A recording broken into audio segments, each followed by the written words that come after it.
Welcome, everybody out in YouTube land. All the millions of you that are joining us today for 2021 Red Day with Keller Williams Realty. We do this worldwide of all the 187,000 associates worldwide in the over 600 or 700 or 800 offices we have with Keller Williams. Keller Williams shuts down our offices and we give back to the community where we live and work in. And I'm very happy to be here today with my co-host, none other than the very famous Mike Delgado. Mike, how are you today? I'm doing phenomenal, Robert. I am so excited today to just be a part of this with you and just be a part of this amazing day that we as a whole get to give back and just say thank you for allowing our community for allowing us to be their neighbor, so it warms my heart, and it's been a little harder to give back, right, with COVID. So being able to do this today is exciting, and I'm really, really looking forward to it. Well, we're really fortunate today to have you here co-hosting with me. I've been solo for the past 2 events, and to have someone else, if I need to take a potty break, I'm more than excited to be able to do that. We have a great show today. What do we have lined up, Mike? What are we doing today?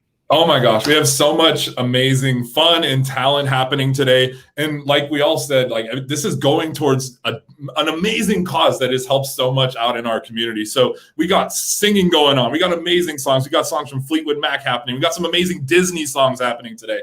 And just some amazing characters, which I'm sure if you're familiar with our office, that's our way of life, is being a character. So we got an amazing list, just cast of crew and characters here that are going to be just entertaining us today and really giving back to help out. And what we are raising, we're going to do basically a 4-hour streamathon where we're going to raise money for the center here in San Diego.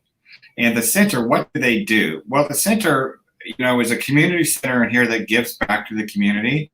And today, our donations are going to help the food bank, the senior food bank, the neighborhood food distribution, the no perishables home delivery, some behavioral health services, which we all kind of need right now after going through 2020 that we went through, critical housing needs, vital support groups, homelessness prevention and diversion, the North Park Senior Apartments, and the Sunburst Housing Youth Project, just to name a few. So your dollars donated today are going to help so many people that were so highly affected in the community in 2020. I don't know about you, Mike, but what was your 2020 like? 2020 didn't go to plan, Robert, as probably was the case for everybody, right? But what did happen during 2020 is it allowed myself to make a decision to look inward. Since I was in quarantine alone, right, like with my family, but alone, it gave me the opportunity to look inside and to grow and to be my best. So it wasn't easy, but it definitely was valuable. We all came out growing, and I always tell people in our office, 2020 may have been hard for you, but look, you came out ahead and you survived. And if you can go through something like that, you can pretty much go through anything. And so we're really excited to take the time today and have some special guests on our show. And our very first guest is someone that I've been connected with for many years because I've been involved in groups that have helped raise money for the center, particularly for the Sunburst Housing Project, which is near and dear to my heart. It's for homeless youth. And, you hear some of these stories about homeless youth and it just breaks your heart to hear. And it warms your heart once you figure out the money that we're given to raise for them perhaps brings them in and gives them a roof over their head. And that's what we're in the business of in Keller Williams Realty. We're in the business of putting people in homes. So there's nothing more that touches my heart than actually bringing people into and giving them a roof over their head. And I'm really proud to bring on as our first guest, Mr. Ian Johnson, the Chief Development Officer for the center here in San Diego. What title are we going with today, Ian? I love that you gave me a promotion. Director of Development for the San Diego LGBT Center. I am really pasty right now. How's it going? I love that you have a co-host. This is amazing. I know. Nice to meet you, Ian. Yeah. My name is Mike. Good to meet you. Nice to meet you. I'm Ian Johnson. My pronouns are he, him, is, and I am so thankful for you all. Truly, from myself, from Kara, our CEO, the board of directors, and all the clients we serve and staff. Thank you so much for doing this again for us. Really appreciate it. Well, you know, Mike, you guys have a space in my heart. Sorry, Mike. Oh, no, you're good. You're good. No worries. Yeah, we're just so grateful to be able to contribute. And I just highlighted some of the programs that you guys are affecting, Ian, but give us a kind of a recap of 2020. You guys mobilized really quick with the COVID relief fund and went to work, which is what a community center's, primary mission is, and provided so much. Yeah, I think like many of you, it came very unexpected. And I just don't know that there was ways you can plan for this. I think fortunately, the centers, we're about to be 50 years old. Next year, we'll celebrate our 50th anniversary as one of the oldest and largest LGBT centers in the country, which is phenomenal.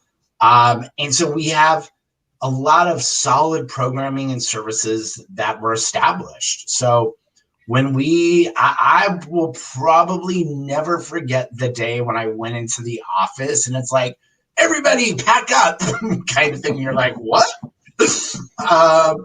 And thinking, and really thinking, oh, this is going to be a month. This is going to be 2 months. Here we are, 14, 15 months later. We're still doing it. But the center quickly pivoted because our programs are essential for survival. People are relying on these programs for support, and we can't just stop those programs. So the center quickly pivoted to doing a lot of virtual stuff, and we continue to do that. We have a lot of hybrid programming going on. We also had to cancel 2 of our major fundraising events last year, which was Dining Out for Life San Diego and the Harvey Milk Diversity Breakfast. And we had to start fundraising and created our emergency services fund. And that's continued on for the past year. It's just so, I think we did this about this time last year, Robert, right? Yeah, it's just about this time, same time, almost a day apart. And so we're doing, we're still providing those emergency services, but it's also transitioned into essential support programs.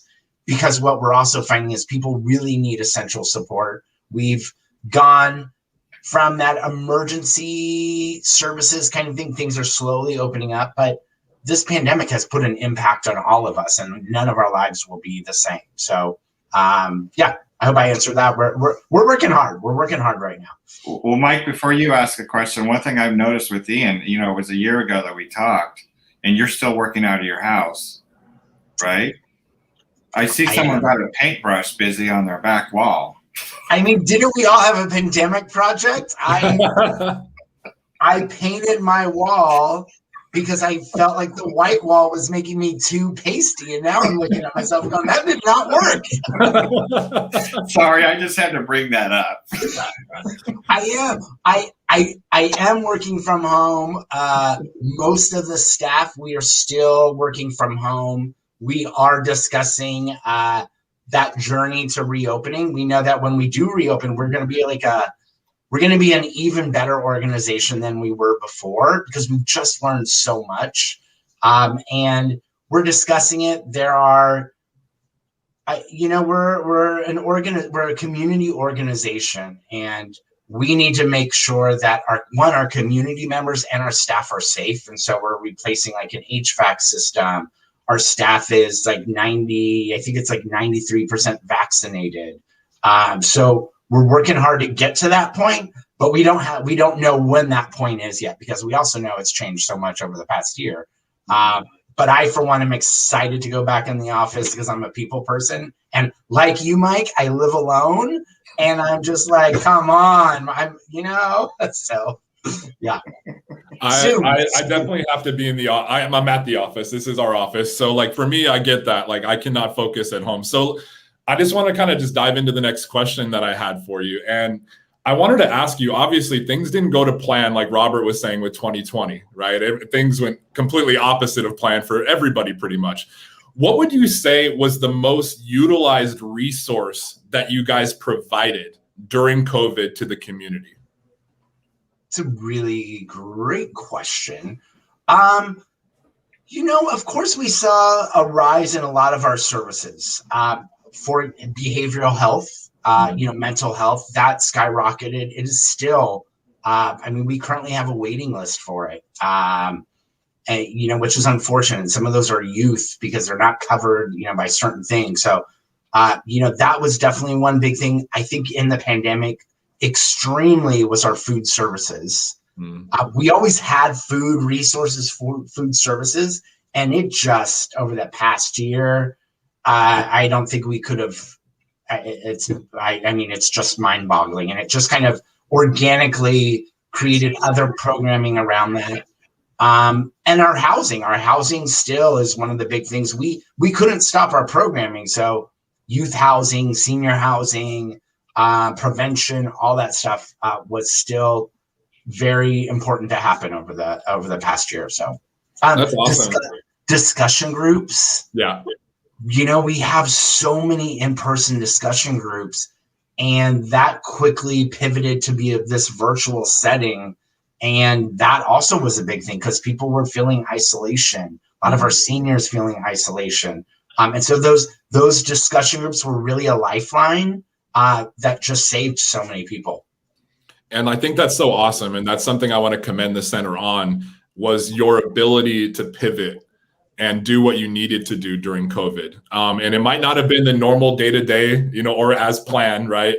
But you guys were able to see what was in front of you and do something to aid it, And so I really just take my hat off to you guys for being able to do that, which is not easy, let alone in a pandemic. So hats off. Yeah. Thanks, Mike. I know the staff has been working extremely hard the past year. And so I know they appreciate hearing those words. So thank you so much. You're welcome. Thank you. The staff is near and dear to our heart. So we have a goal, Ian, today of raising $10,000 for you. Okay. We just logged in about $315 since you've been on. So that's what we're doing. We've got a long ways to go for our goal. And we've got a bigger office mobilized this year, just so you guys know. Because last year we all pivoted because we usually do something in person, and we did this virtual streamathon, and we kind of got the rhythm of it now. So there you go. You can see on the screen right now, $10,000 goal for the day. We're at $315. So if you want to donate, go to kwmetrocares.com, kwmetrocares.com. Ian, what are some of the critical or Mike already asked the critical services, but where does all the money go for the center? I read a lot of the stuff off, but it's the housing needs that I see was something that I got connected with the center, especially the youth housing project. Yeah, well, the funds all go towards general support of the center. There are so many. Put it in perspective, we have 73 staff members right now, and all of them are providing so many essential programs and services. It can go to, I'll tell you about some of the programs. I know you've already mentioned the Sunburst Youth Housing Project, which you have a history of supporting. And that is, it's a program in downtown San Diego. Unlike many other places, we're one of the first to kind of do this model. But it's an apartment building for youth that are, most of them are kicked out of the homes because of who they identify as.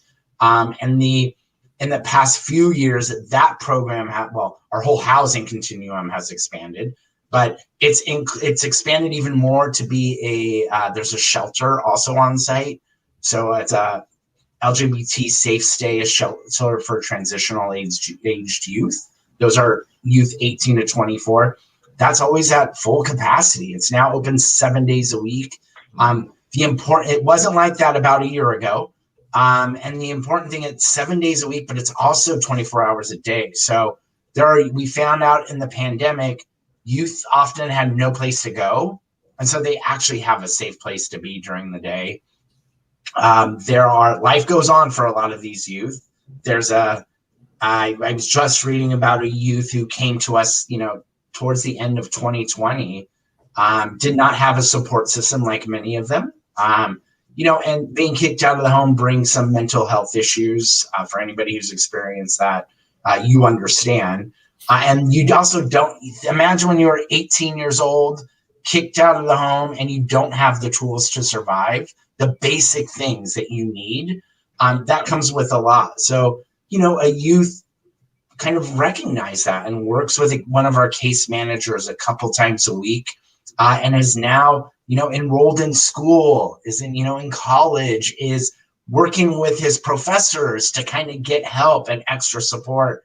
I think I said our case manager a couple times a week, but also wanted to just kind of move their life forward, and is now, applied for jobs and now is working. So working and going to school while having their own apartment, and having which is a major element to this program, having a supportive team that's kind of helped guiding, so that eventually this resident will move out on their own. And that's what Sunburst Youth Housing Project's all about. Wow. So that's one thing we did. This is something we learned in the pandemic. A lot of our community members are facing isolation.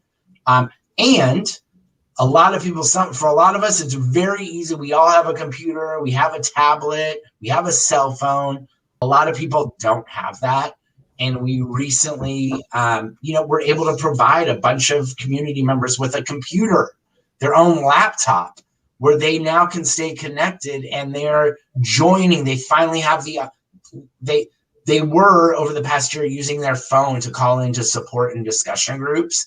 And, being on the phone is one thing, but face-to-face is just a whole nother connection. And over the past couple months, they've been able to connect face-to-face after almost a year of talking on the phone. And that's for all ages. And it's just a beautiful thing. So we're so thankful for that. It also goes to, as we said, homeless prevention. We have a family, a single mother of 3 kids, around all under the age of 15. So you can imagine that. She is estranged from was estranged from her family, living in San Diego, had been homeless off and on for 10 years, supporting 3 young kids. Our families program was able to connect her, with a hotel voucher for 30 days. Well, that ran out. And it's our staff who kind of initiated a reconnection with her brother in another state. They've reconnected. The brother opened up his home to the family. She's now there with the kids. They're in a safe environment, and she's working again and getting back on her feet. And it's just these things that the community support we need to provide these programs. I talk a lot too, so we all do. The more you share these stories, the better it is, because we're going to get more donations. We're up to $446 now. So, it's critical. Share some more stories, because that's where the money's going to come in. Okay, great. Let me share some more stories. Just kidding. There really is so many stories that come out of the center, and it is so, in my career at the center, which is many years, it's just, it's what you get from the stories, I also get from the stories, because it's kind of what, nonprofit can be challenging at times, and it's that motivation. And I'm also a fundraiser, so the dollars motivate me too. But I love it. Within the pandemic, we've also, we say we're going to open as a better organization, and we truly are. We're filling some of the gaps that our community needed. And you will hear about those in the coming months, that I'm super excited. New positions, like we're hiring a human resources person, which who knew we needed that? But one of the new programs that I am really excited about is, I think 2 years the South Bay Youth Center. So we have 2 drop-in youth facilities. We have the Hillcrest Youth Center, and then we also have the South Bay Youth Center. Hillcrest Youth Center, God, last year has messed me up on my timelines on everything. I think Hillcrest Youth Center is 20 years old, so it's been around for a very long time. South Bay Youth Center is a little over 2 years old. And imagine we were open for 1 year, the pandemic happened, and that resource went virtual. But it's a drop-in space, so youth would come there after school. It was open, they both had different hours, but 10 to 24-year-olds, different age groups were able to do this. The South Bay Youth Center very much pivoted, and it's just so amazing because, in different cultures, LGBTQ is just not accepted. And so we do a lot of work with the families also to prevent, kicking the youth out of the home. We kind of step in, work with the families, and our staff down there pivoted, and they were doing meal deliveries, food deliveries to these families. And they are not only supporting the youth, but they're changing the hearts and minds of these families and these adults. And it was just such a, the staff share those stories and the tears that they're like, we're doing the work. We're changing the trajectory of some of these youth. But one thing that they've developed that just launched a couple months ago is a Youth Queer Leadership Academy. So we have an existing program at the center called the YPC, Young Professionals Council. They do a leadership academy. Folks like former council member Georgette Gomez went through this in 2012. I went through this a long time ago. And it just kind of builds leaders. And you have this opportunity to speak to elected officials and nonprofits. Well, we started one for youth, queer youth of color specifically, because we also know that they don't have many of the same resources as folks of their same age.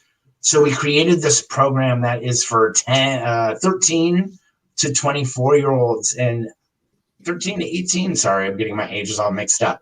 But it is launched. The high school youth are all about it. This is the future generation of leaders. It's a 3-year academy.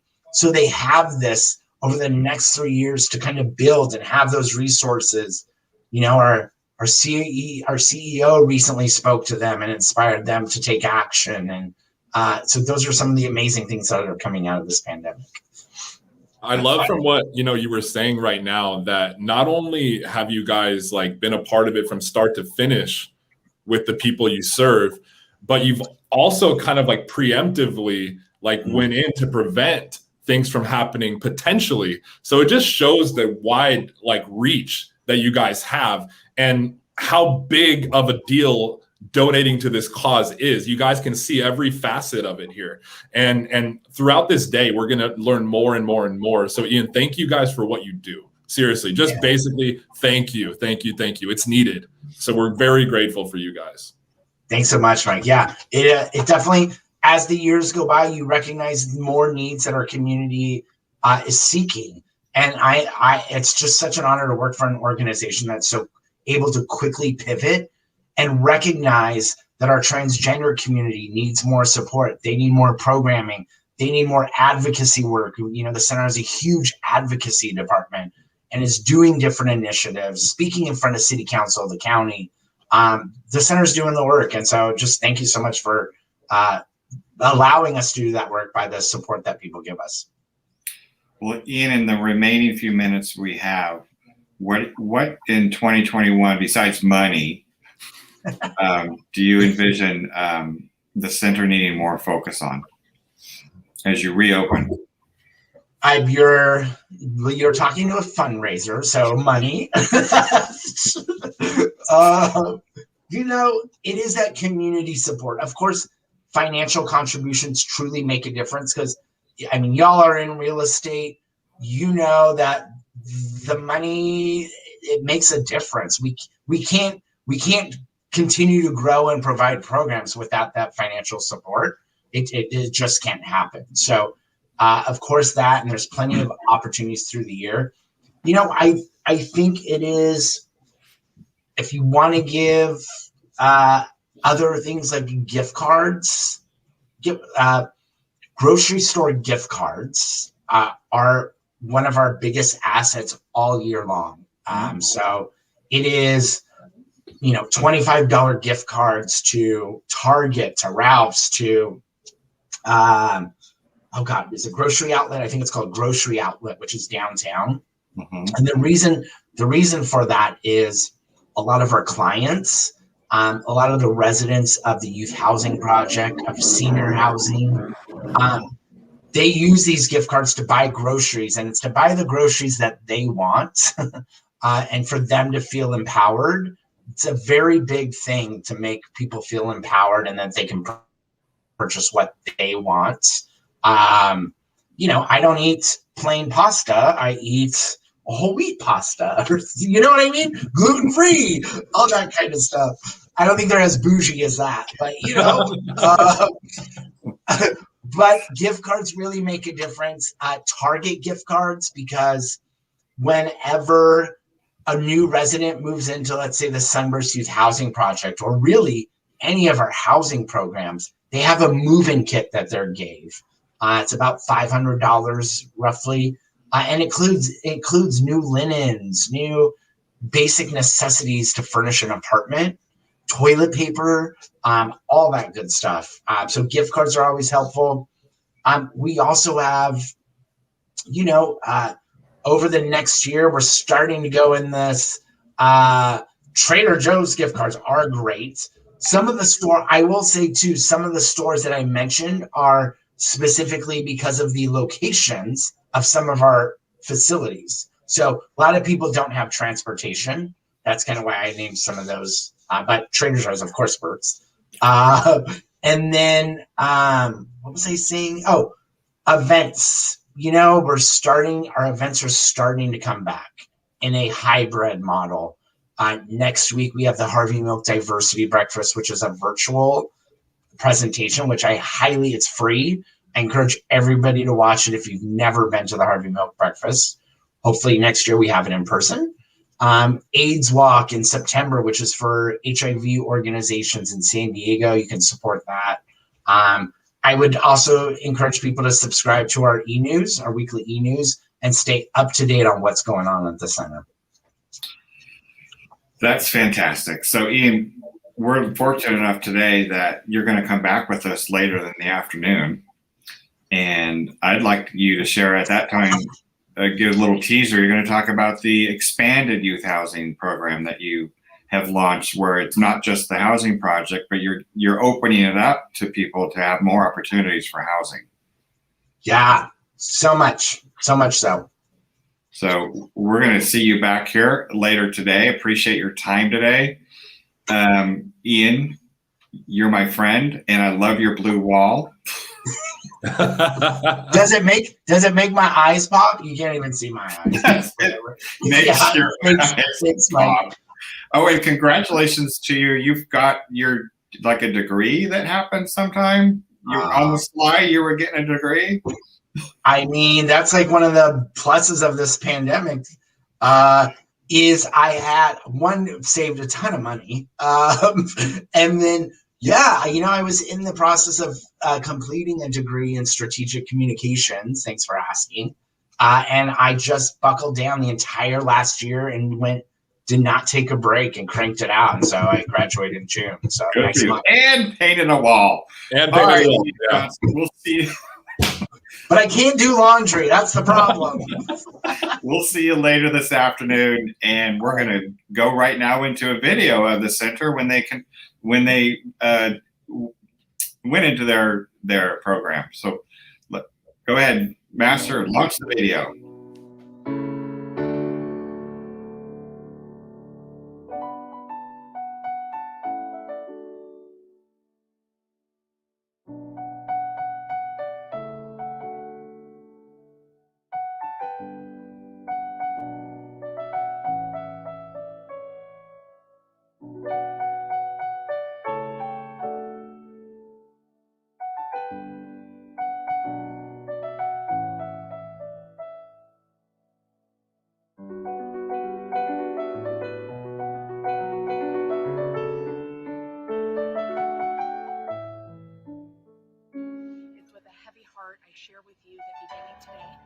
our center facilities will be open solely for emergency services.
Well, that was fantastic. Now we're entering into the talent portion of our Streamathon today.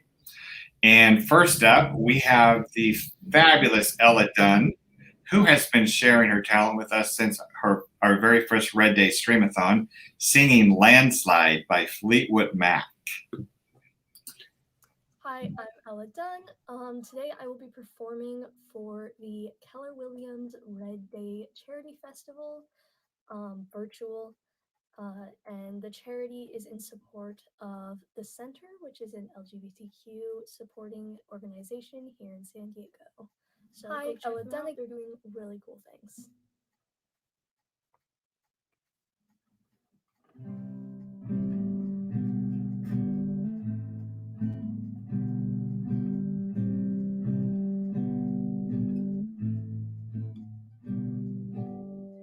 I took my love, I took it down.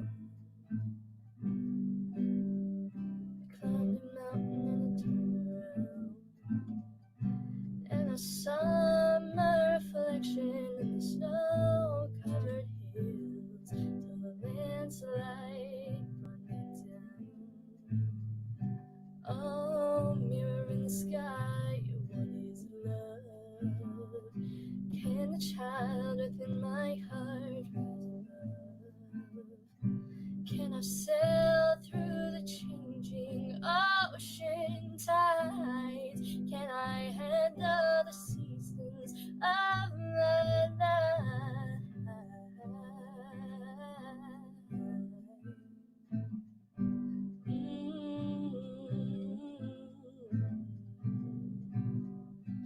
Well, I've been afraid of changing 'cause I built my life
the landslide bring you down? Oh, will the landslide bring you down? Thank you. Awesome. That was amazing. So, guys, it was so nice. We're going to do it twice. Ella Dunn's got another song, and she's going to sing Oceans by Seafret. So that's coming up next. And if you haven't donated yet, go ahead and do that. See you soon. Hi, Ella Dunn again. For my second piece, I will be doing Oceans by Seafret. So here we go.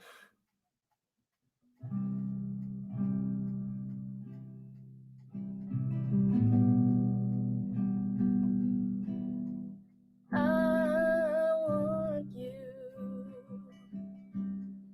Yeah, I want you. 'Cause nothing comes close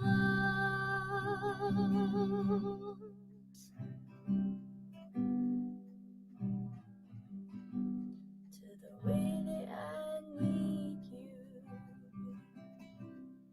I wish I could feel your skin. I want you from somewhere within. 'Cause it feels like there's oceans between you and me. Once again, we hide our emotions under the surface and try to pretend. But it feels like there's oceans between you and me.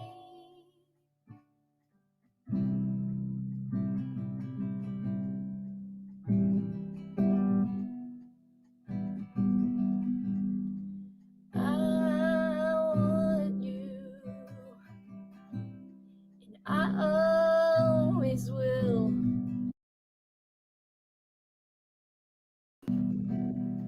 I wish I was worth,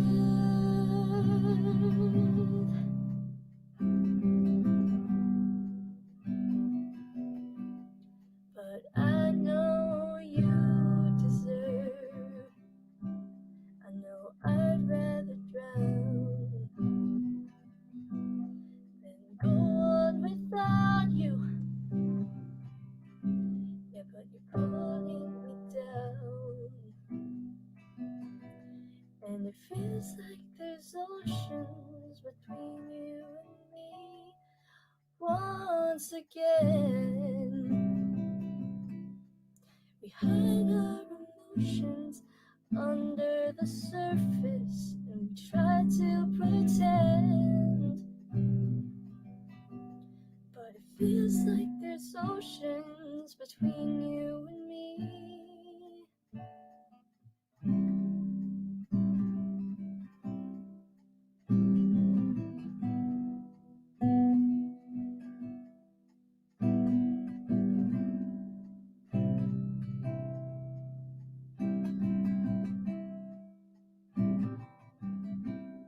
And it feels like there's oceans between you and me. And I want you. I always will.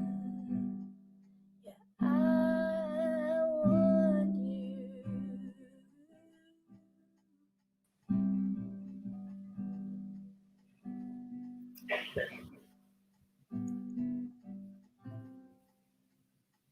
Thank you. Thank you very much, Ella. Up next, we have the singing Everybody Knows, the fantastic Ben Grace. Miss you, Leonard. This is a song of Leonard's called Everybody Knows. 'Cause everybody knows that the dice are loaded. Everybody rolls with their fingers crossed. Everybody knows that the war is over. Everybody knows the good girl lost. Everybody knows the fight was fixed. The poor stay poor and the rich get rich. That's how it goes. 'cause everybody knows.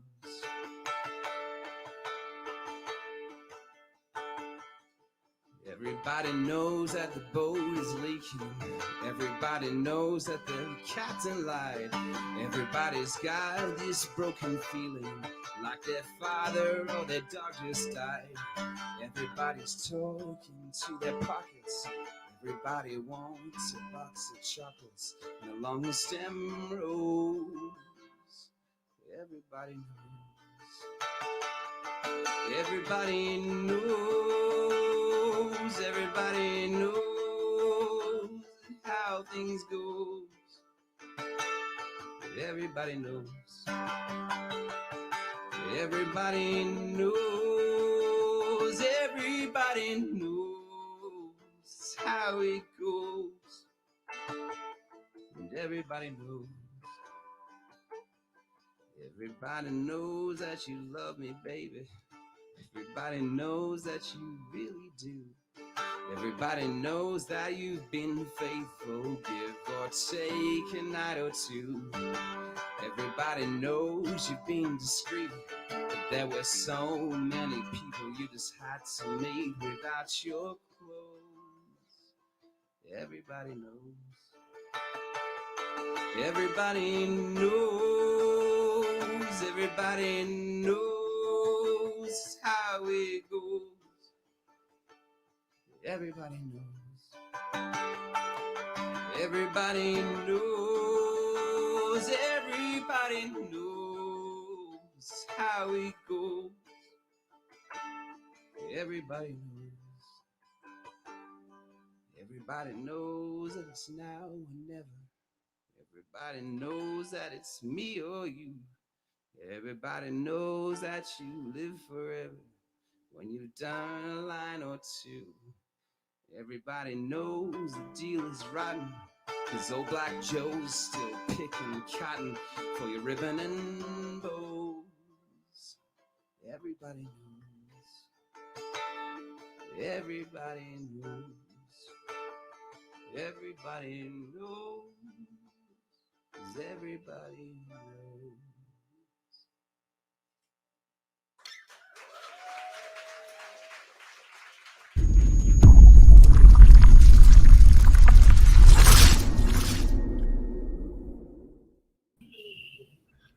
Well, welcome back. And we have a special guest with us right now. We have our own operating partner, Miss Ashley Lunn, in the house. Welcome, Ashley. Ashley, you want to unmute yourself? You know, we've only been doing this a year. Come on, right? So awesome to be here with you guys. Likewise. Breaking news. Can I say this, Mike? We have 1,076 raised. Woo! We'll take more at kwmetrocares.com. Absolutely. Yes. Keep donating, guys. Keep donating. This is an amazing cause, as we know. So, BB, do you want to kick off this interview, my friend? Actually, I'm going to pass it to you because I'm doing some tech stuff behind the scene. Oh, well, look at that. Surprise! Surprise. So, Miss Ashley, tell me more about your own personal history with Red Day and really why it has a special place in your heart. Okay, awesome.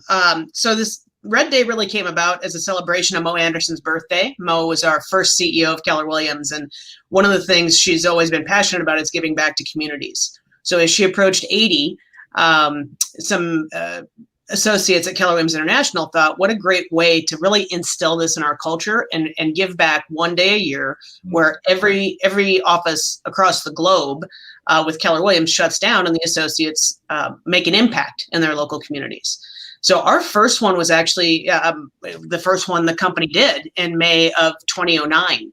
And we, it was a really cool day for those of us who were out there. We actually built a farm in City Heights on Blacktop. And it was a hydroponic farm. And it was a much bigger project than we probably should have bit off. And yet it allowed us to see what a group of unskilled realtors could do. And that was there for quite a while, actually. And it was feeding some immigrant communities. It just felt so good because we kind of have white collar type jobs. And I think we occasionally forget what rolling up our sleeves and actually doing physical work feels like, and what it allows other people to leverage. So for me, I'm glad that we can do this because money obviously will also help. Money is leverage, and the center needs everything that they can get and all that we can provide. And I'm looking forward to when we can get back out and sweat together, put some little elbow grease into it. I actually remember that day of building that community center. It was the same time, like May-ish, second Thursday in May, and it was abnormally warm that day. Yeah. And we all got sunburned. Yep. Yeah. And then 1 year, 2 years, we were at the center and helped Connor. We pretty much gave the center, the building and the landscape a complete facelift. And again, you can only do that if you've got 100 people or so out there. And it was cool. He said we saved him probably 2.5 years of work. Wow. No, I think it's just so cool that as a whole we do this, and like it's an honor to be a part of our community, and like our mission and who we are as a company wants to show that gratitude, you know, by participating actively and doing stuff for our community. So I want to thank you for just driving the ship and helping us do this and helping our community. Ashley, I really appreciate that in you, because you're a beacon and it shines out. So I just want to invite everybody right now and give them an opportunity to donate. Please, guys, like we heard earlier from Ian, there's so much amazing stuff that this center does to provide for the community. So please donate if you haven't already. And even if you have, throw another one. Come on. Well, and I'll say I posted on my Facebook page, my private Facebook page. So if you're watching and you want to go there, anybody who donates $100 and then screenshots and private messages me on Facebook the fact that you did, I'm going to run an exclusive career visioning course, which usually is $149. What? But for anybody who does that, we'll be having that probably in June for that group. Wow, that's an amazing value and it's an amazing opportunity, guys. So like you're getting two birds with one stone here. Okay, we're giving and you're receiving at the same time. What an amazing blessing. So please give, guys, and just follow Ashley's instructions. Screenshot, send it to her Facebook page, and she'll get you guys set up. I thought you said you're gonna match Ashley, but I guess the class is still matching because you're giving them value. We've got lots of hours left here. We'll see what we do. I'm waiting to hear that out of your mouth. Is she gonna match that? What? Ashley, what is it about Keller Williams and giving? Why are we different? You know, I don't know if that's easy to articulate. I just know when I went to my first family reunion, February 2005, I was not with Keller Williams. I was actually in the title industry. And I sat at the inspirational breakfast after 4 days of incredible education. It was 6 a.m. Back then, for all of you who complain that it's 9 a.m. now, it was 6 a.m. back then. And we had been in Vegas for 4 days of a convention. So you can imagine everybody's state that time in the morning. And Mo was really my first exposure to Mo. And to cap off a real estate convention, she had speakers that talked about the difference we can make globally on the planet. And I thought, okay, that real estate is not the purpose of this company. The purpose is actually to increase the environment, to give back. And real estate is just our vehicle to do that. So for me, that alignment of constantly giving, coming from gratitude and bettering everything you touch, is what Keller Williams to me stands for. Well, Ashley, we really appreciate your time today showing up. I know you're integral behind the scenes, but time here is important, and we're going to get on with the show. Thank you, Ash. Absolutely.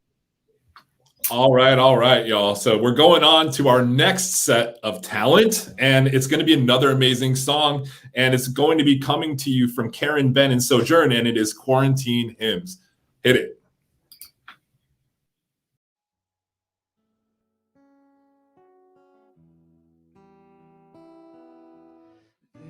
This is a hymn for all our best laid plans. This is our requiem to longing. We stand in memory of what might have been. We stand apart in our belonging. This is our dash for all the future's lost. We mourn the comfort of security. We stand ahead of the unmeasured cost. We stand as one in our priorities.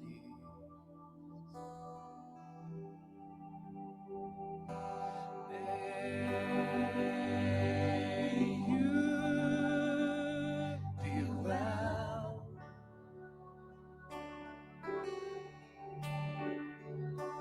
May you be held.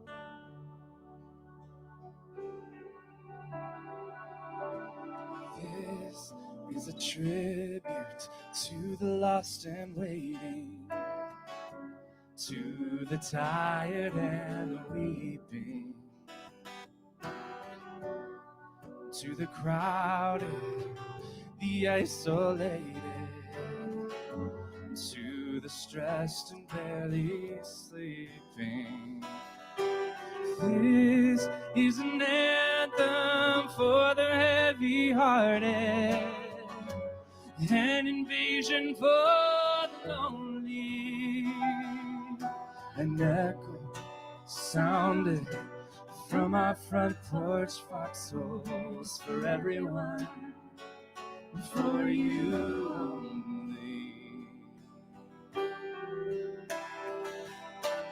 May you be well.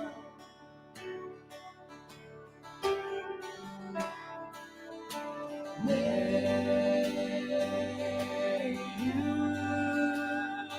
be held.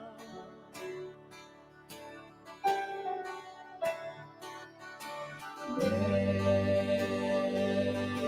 you be well.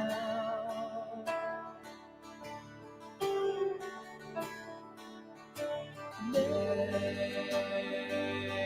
you be held.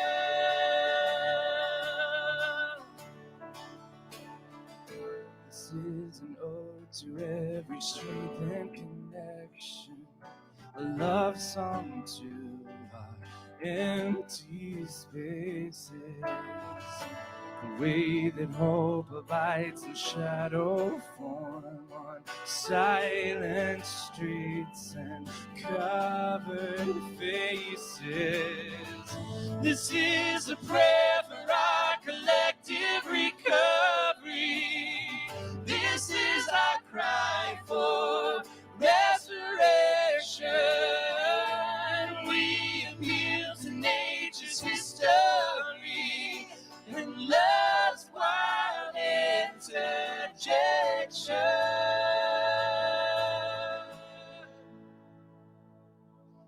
May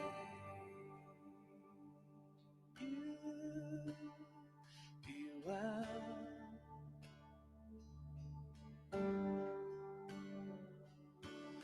May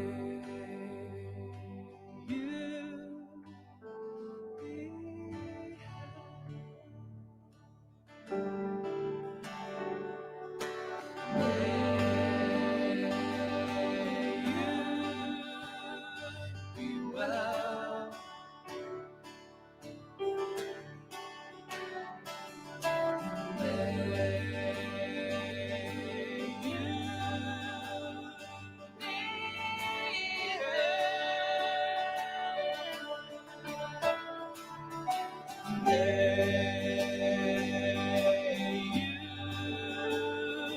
be well.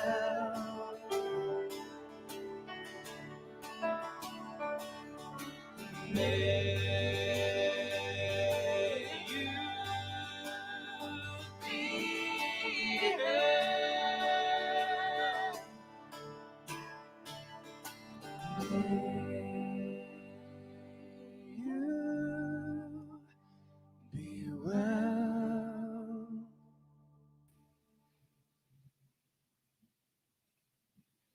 Well, thank you very much to the Sojourn Grace Collective. Up next, singing Agony from Into the Woods, Stephen and Matt Starkey. Did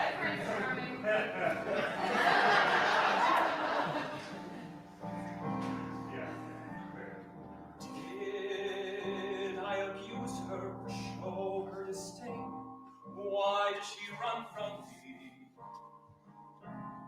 If I should lose her, how shall I regain the heart she has won from me?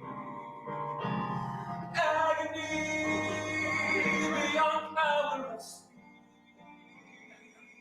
when the one thing you want is the only thing out of the reach.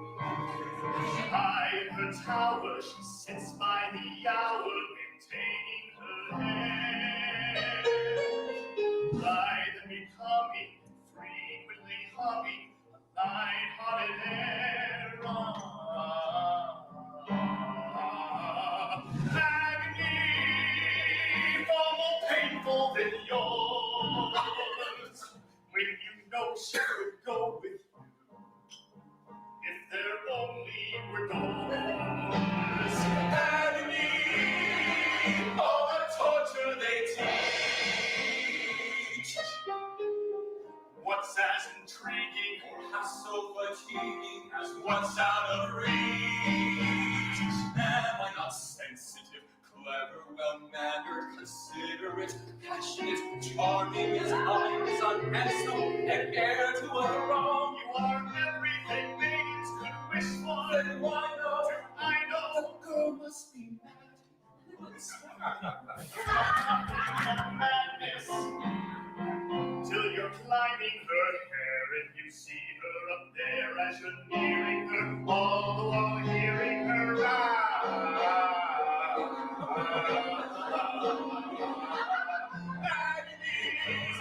although it's different for each. Always 10 steps behind, always 10 feet below, and she's just out of reach. Agony, that can cut like a knife.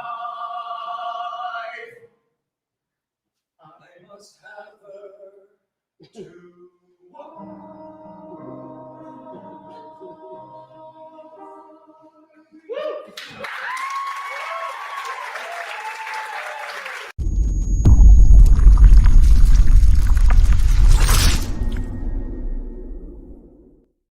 Welcome back, everybody. So we're just going to take a second just to remind you, just like you see scrolling on the bottom of the page right now, please, please, please donate, guys. This is your opportunity to donate, and it's at kwmetrocares.com. And as of right now, we are at $1,100. So once again, thank you for donating. And also KW Metro Cares is the way to donate to this amazing cause. So we're so excited for what we have coming up for you this evening, this morning, afternoon. We're really excited to just bring this to you. So next, we're going to be going into a little bit more about Red Day and looking at another video. So go ahead and stay tuned to that.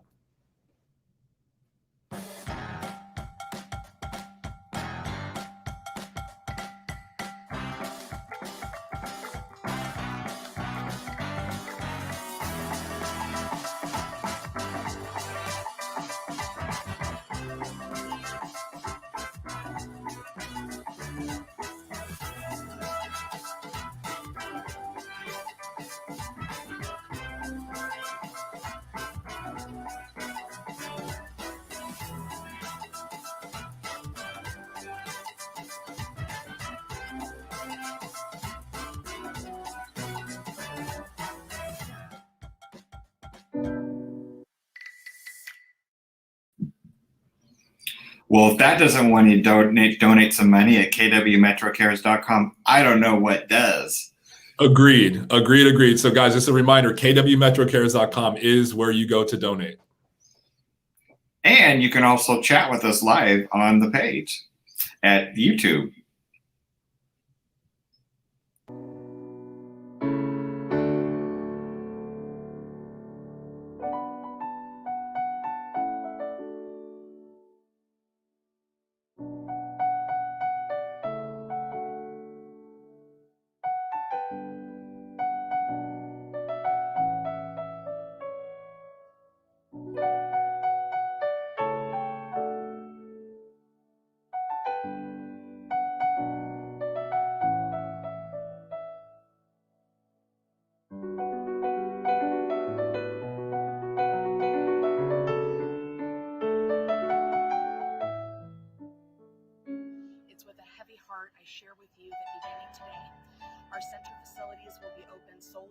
emergency services.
Wow. So every time I see that video and hear the song, I start like tearing up. So I'm sure you guys are too. So I'm just going to introduce our next piece of talent, and it's a new member of our Metro team, and it's Tatiana, and she's going to be singing the song Night Shift.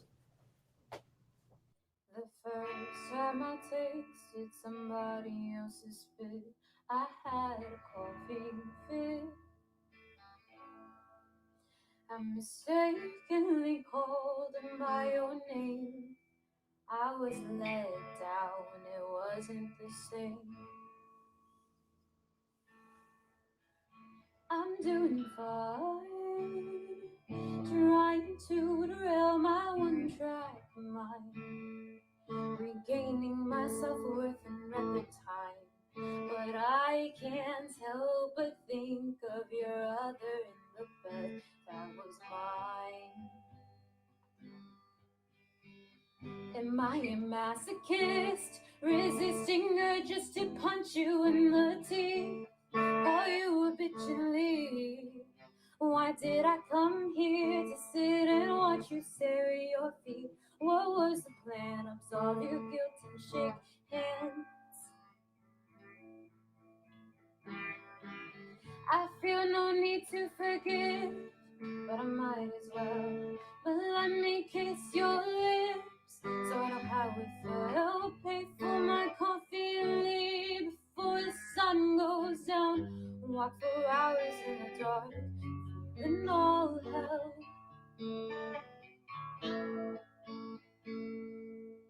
Don't hold your breath.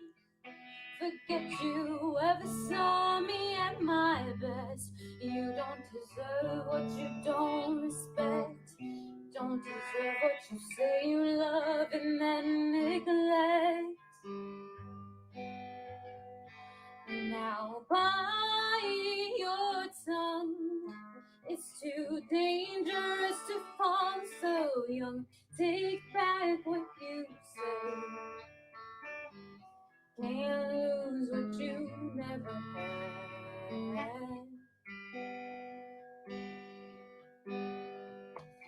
I feel no need to forget, but I might as well. But let me kiss your lips, so I know how it felt. Pay for my coffee and leave before the sun goes down. Walk for hours in the dark, feeling all hell. You've got a 9 to 5, so I'll take the night shift. And I'll never see you again if I can help it. In 5 years I hope the songs feel like covers, dedicated to new lovers.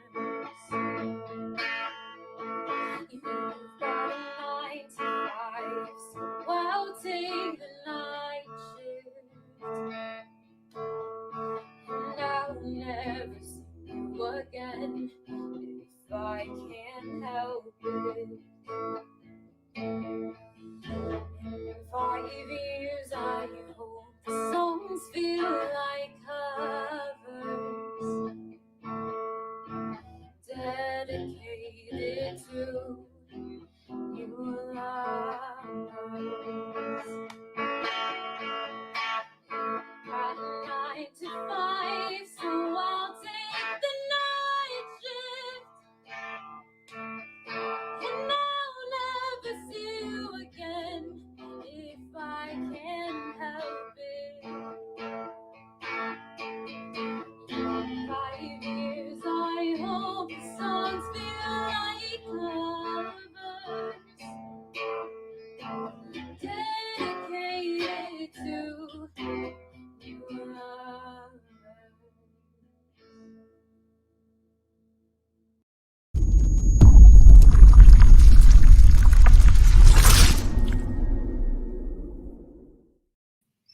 We got some talent in our office. That's all I got to say. Thank you, Tatiana. Up next, we have Kristen Roberts, who has sung with us before in previous Red Days, singing If I Ain't Got You, Baby.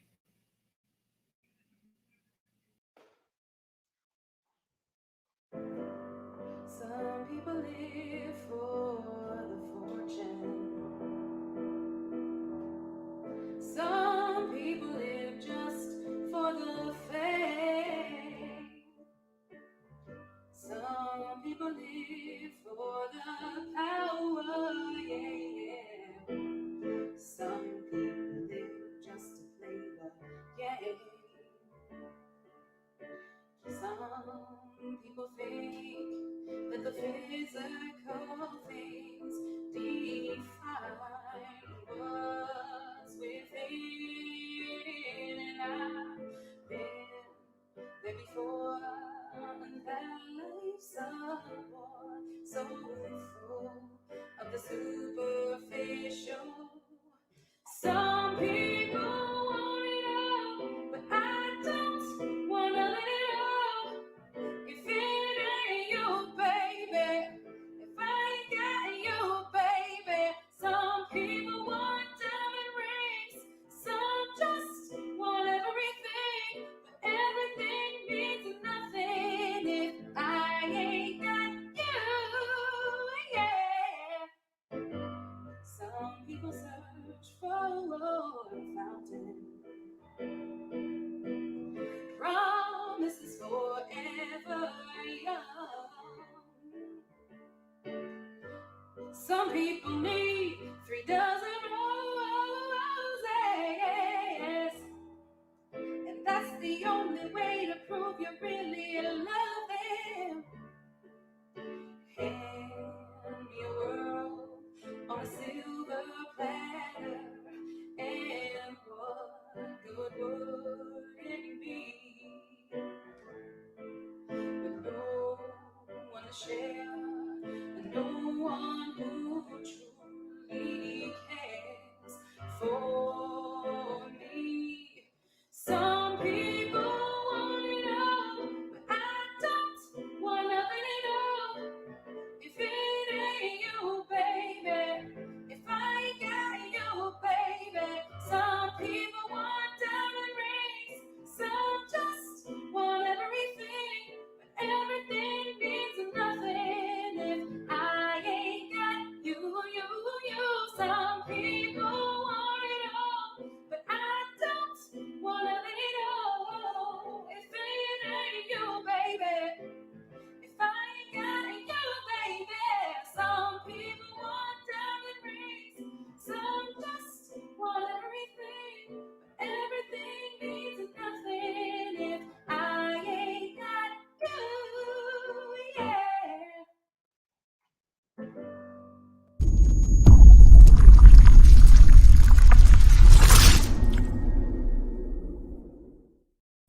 What amazing talent we have. Like, I'm just so blown away by that. So real quick, guys, before we go to the next performer, kwmetrocares.com is how you donate. So if you haven't done it already, or even if you have, go ahead and click that again, please. So we're going to, without further ado, move on to the next performer. And it is a chamber bravura virtual choir singing Thrash in the Camp. Here we go. Come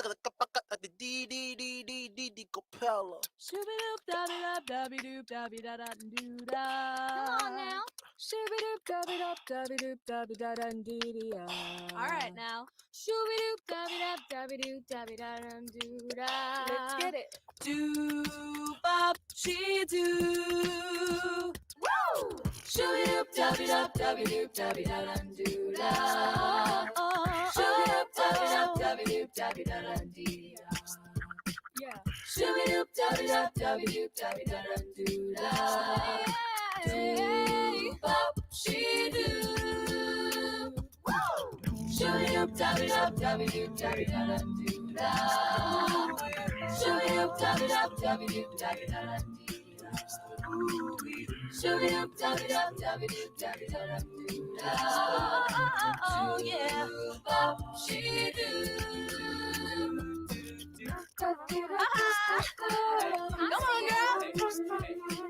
Shooby doop dabby dop dabby doop dabby da dum doo da. Shooby doop dabby dop dabby doop dabby da dum dee da. Shooby doop dabby dop dabby doop dabby da dum doo da. Do yeah, bop she do. Woo! Shooby doop dabby dop dabby doop dabby da dum doo da. Shooby doop dabby dop dabby doop dabby da dum dee da. Shooby doop dabby dop dabby doop dabby da dum doo da. Do bop she do. Woo! Do bop she do. Woo! Do bop she do.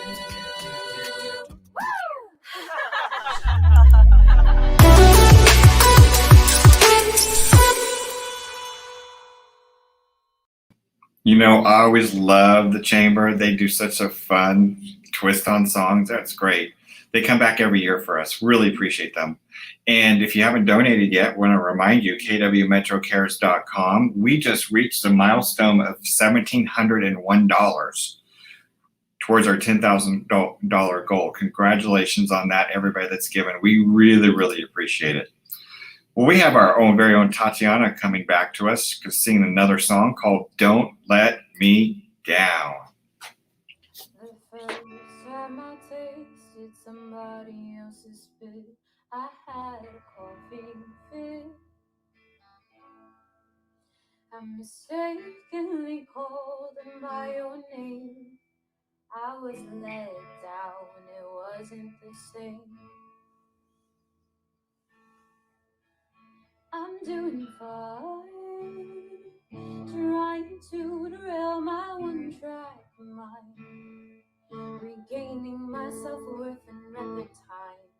But I can't help but think of your other in the bed that was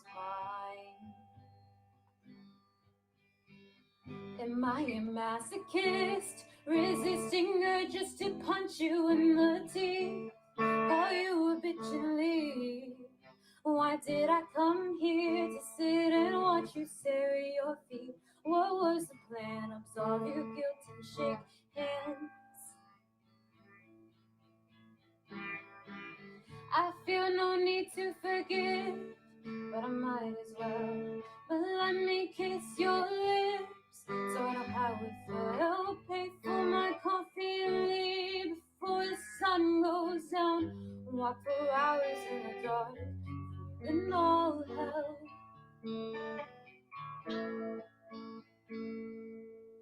Don't hold your breath. Forget you ever saw me at my best. You don't deserve what you don't respect.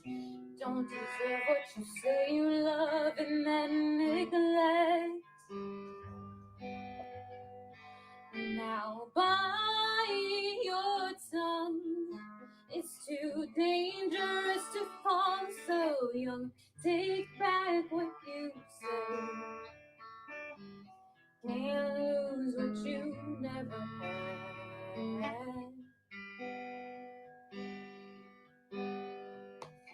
I feel no need to forget, but I might let me kiss your lips, so I know how it felt. Pay for my coffee and leave before the sun goes down. Walk for hours in the dark, feeling all hell. You've got a 9 to 5, so I'll take the night shift. And I'll never see you again if I can help it.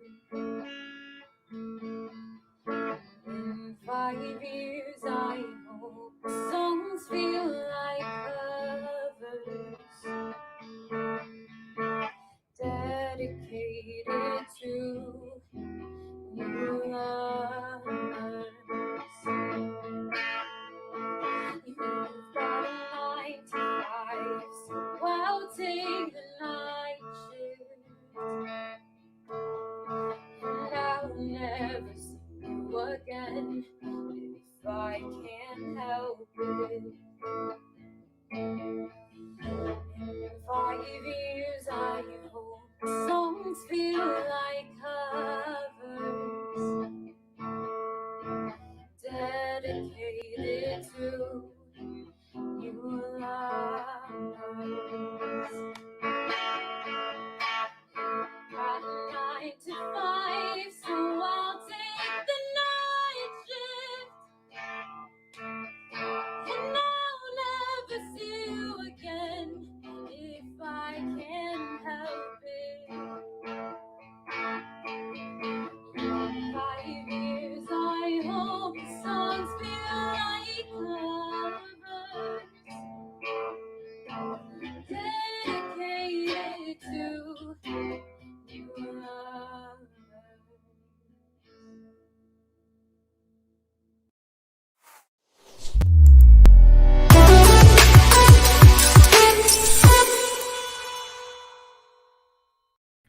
Welcome back, everybody. We're going to get you right back into the music, and it is our own Tatiana once again. And this time she's going to be singing Don't Let Me Down.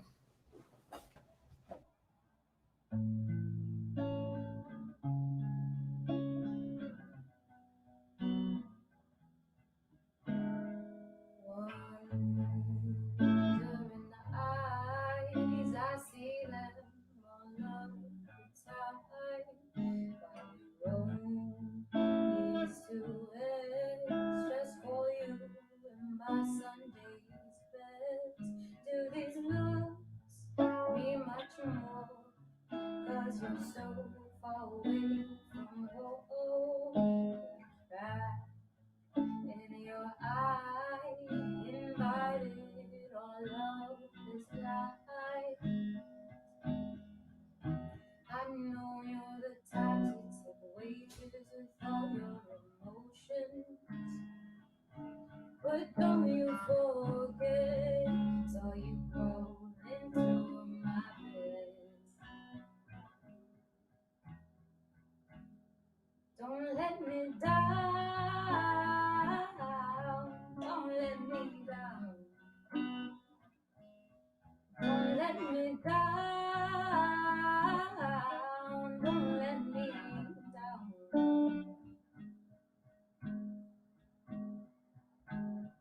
Growing up, 'cause my high is never enough.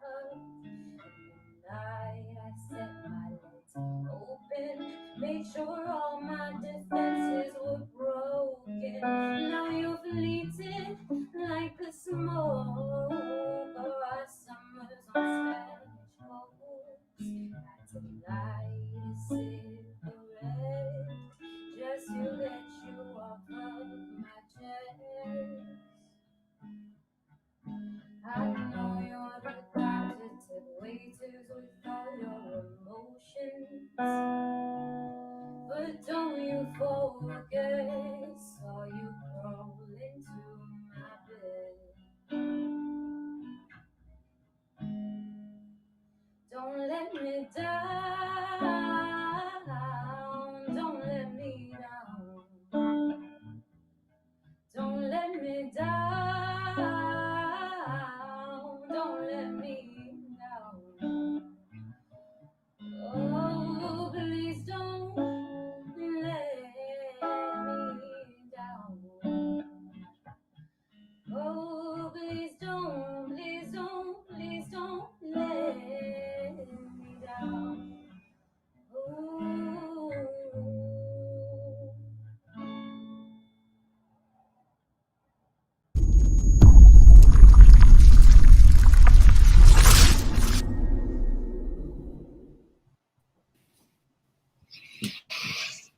Welcome back. Well, we have our amazing team leader, Miss Sarah Smarillo, joining us. What's up, Sarah? Hey guys, this is Thank you so for being here. fun. Yes, it is. I'm having a good time right now. Yeah, thanks for having me. Sorry about this. I was getting something and I heard, oh no, I got to get back. Breaking news, you're back on camera. We're back. We have an update to announce. We're at $2,226. Yes. We are almost a 1/4 away from our $1,000 goal. Let's Let's do this. Sarah, welcome to the live streamathon. This is your first one, right? And this is my first live streamathon. So as much as I used to do live television production, I've never been the one on this side of the camera before. Well, there was that one game show I was on where I couldn't remember the primary colors because I got nervous, but we won't talk about that right now. So what is it about Keller Williams and Red Day that touches your heart? You guys, Red Day is, it's like a magic moment for me. And I love that we're doing this version. Like, being together physically is so important. And we can't do that this year, right? So that's okay. We've pivoted. We've now mastered it. You two are crushing it with hosting. And this coming together, if you think about 800 plus market centers in the US alone, okay, then we get into the rest of the world and how many places there are globally. And every single one of those is having a mission moment today and giving where they live and putting positivity into the world.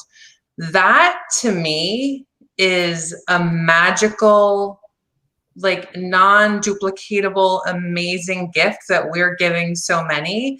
And that video you showed before from the center, I'm not that familiar with the center yet. I will be now. That's the one place that we're helping with our agents that's then going out and touching so many in the community. I looked at that video and it said, I think 84,000 visits in 1 year that they make. And the 1 year we helped in person, the person said that we saved them like 2.5 years of work in 1 day.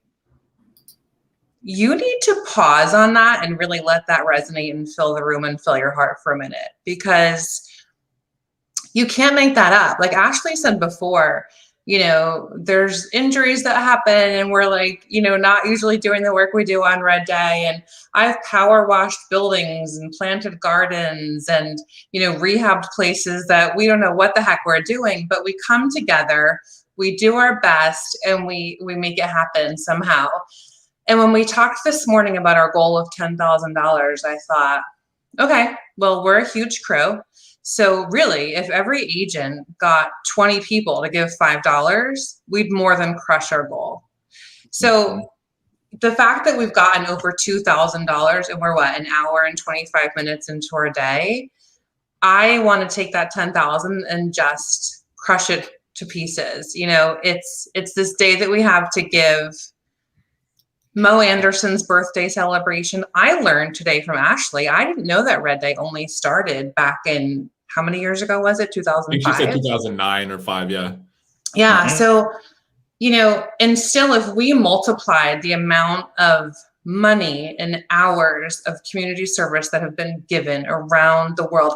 And I know other KW offices today are building beds for homeless children. They're putting backpacks together for foster kids who have nothing. There's so much goodness that can be done. And, to me, that interview you shared with Ian from the center this morning when we started, you don't even realize it's not just a place to go, right? It's a place for shelter, for safety, for security, for togetherness. These people are cut off from their families and kicked out of their homes. And that's just some of them, so the fact that it goes from youth to senior and everywhere in between is so amazing. I'm so excited to see how much money we end up raising today. Me too. So let's take a pause for a second and allow some people to do that. So guys, kwmetrocares.com. kwmetrocares.com. So Sarah, kwmetrocares.com. And I want to just say, Yes. I like to talk a lot. Literally, I know people sometimes will think, and I've been there before, I'm like, well, does my $1 really count? Yeah, your $1 really counts. the compound effect is real, especially when donating money. So any amount counts. Please give kwmetrocares.com. Absolutely. Well, Sarah, they spent that if they bought a latte at Starbucks today. You know, they forgo it tomorrow. That's $5. Go ahead, Mike. right? I was just going to say, so Sarah, like you've been a part of several Red Days before. So with the previous Red Days that you've done, what's been the memory that stuck out for you the most, or the one that just first pops in your mind as far as Red Day memories? You know, we talked about this morning, and I was fresh off of like getting my selfies together, getting my Red Day shirt on, like doing all my things ready. And I thought, I'm ready for the positive energy and excitement of the day. And when the question was asked to me this morning in our pre, group party, I literally welled up with tears and had to pause for a minute and compose myself, because the first Red Day I participated in was at a women's shelter where you couldn't know the address. No one's allowed to talk about where it is. And we come together and we painted and renovated and replaced furniture and filled backpacks for the children. And, that's when you get to physically be in the place and do the thing that we're doing today with the dollars. So there's truly no words for the effect that this day has on you until after the day is over. You're just kind of going through it and putting in the hours and putting in the energy. And then all of a sudden you're like, holy guacamole. Like, we just made this huge difference. And I love that it was articulated by Ashley this morning about the 2.5 years of work, because we take it for granted, right? We're good people who come together and do our best as often as possible. 2.5 years of work in one day by a group of humans. Yeah. Times 1,000 offices around the world. It's just really, it's amazing. Thank you for sharing that, and it just gives us like the ability to show a little insight to who we are, and what we are as Keller Williams. So thank you for sharing that and just being a part of our amazing team and bringing your amazing light to us. We're so grateful for you and everything you do for us. What's our update right now? Where are we? Where are we at? We're still at about, new update. Drum roll, please. 2515. Come on now. Yes. 2515. Yes. 2515. All right, so 89 minutes into the day, and we are more than a quarter of the way through to our goal. You guys, I'm so excited to see what we end up doing today. It'll be great to be in person and hug and love and do all this stuff together. But these dollars are going to do a lot for the people who come together at this center. Well, I totally agree. Your time today, but I hope both of you hold on to this, because our next talent, this is the world famous Kendall Perez, and this is her very first Red Day performance. And if you don't know Kendall Perez, she gets thousands and thousands and thousands of TikTok viewers with her little sister Ava. So none other. Let's kick it off with the world famous Kendall singing "Dance Monkey."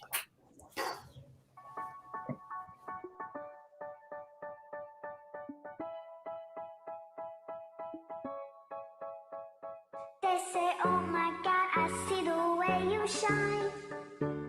Take your hand, my dear, and place them both in mine.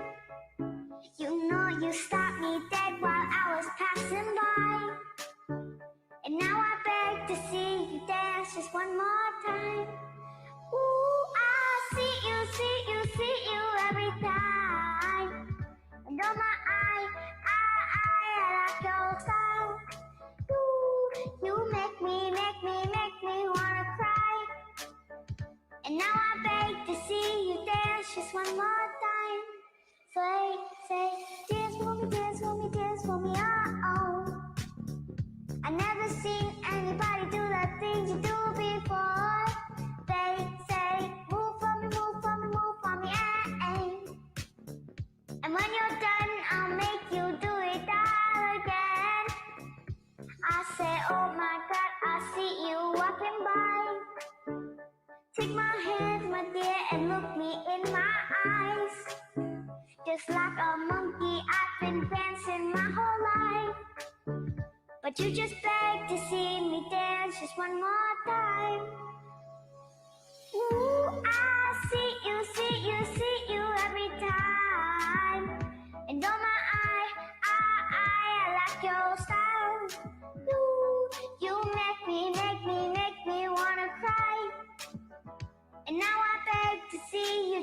just one more time. So I say, dance for me, dance for me, dance for me, oh.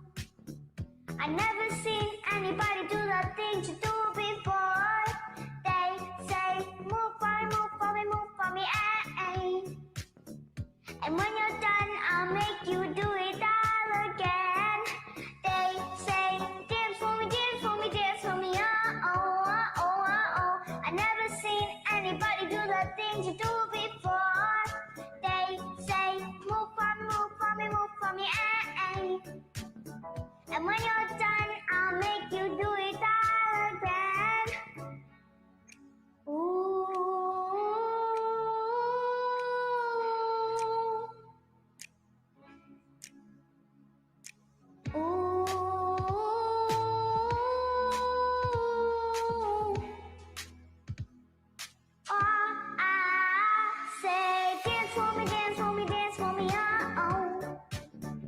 I never seen anybody do the things you do before.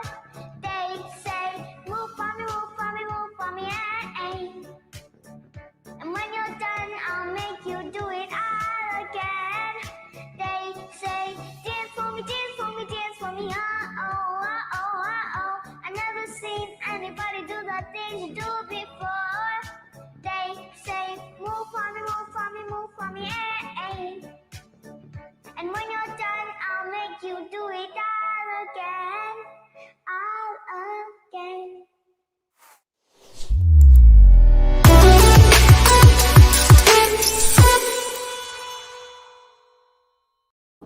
Well, if that doesn't make you get out your wallets, I don't know what does. So guys, kwmetrocares.com. Please, please, please donate. I'm still dancing back here. I was during the video. It was amazing. Love it, love it, love it. So we're going to go to our next performer, and we're going to hear the song Flashlight. And again, it's a Chamber Bravura virtual choir.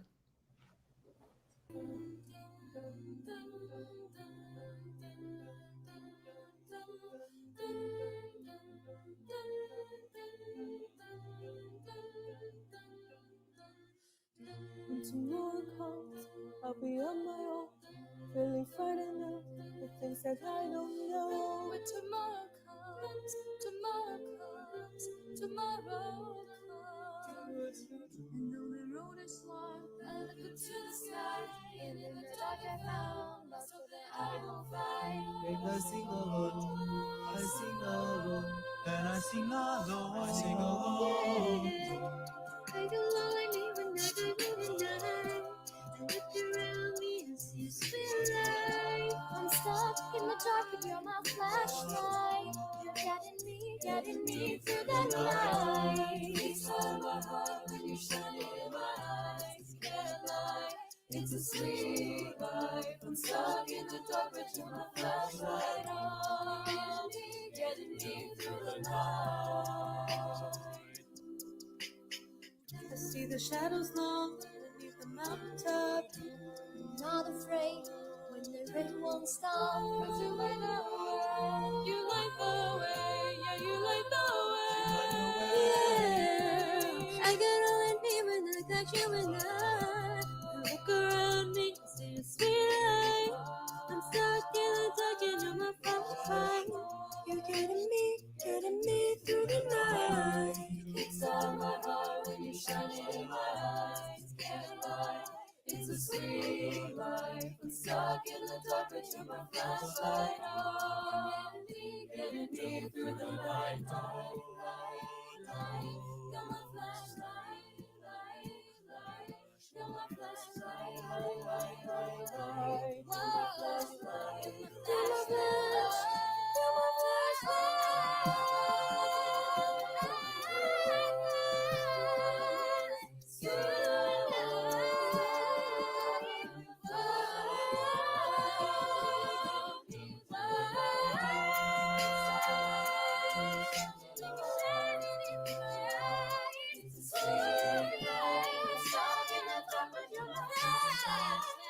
Getting me through the night.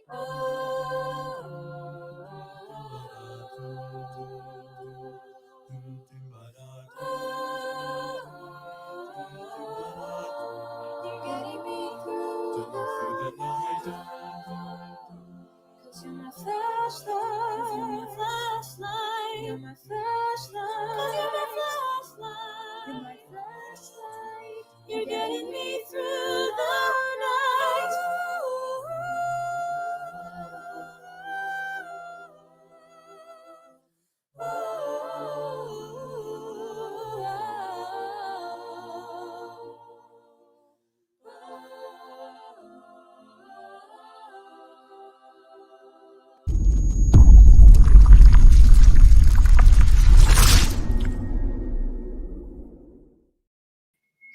Hats off to the Chamber Bravura again. I always wondered how you can put all those people all over the world and have them sing in perfect harmony. Anyway, for them, still donate at kwmetrocares.com. We're a quarter away from our goal of $10,000 today. We hope you take the time to go there and give of your heart. So many people in need right now. Well, up next, we have the amazing, talented, from our very own office, Stephen Jack. He's going to be singing Evermore from Beauty and the Beast.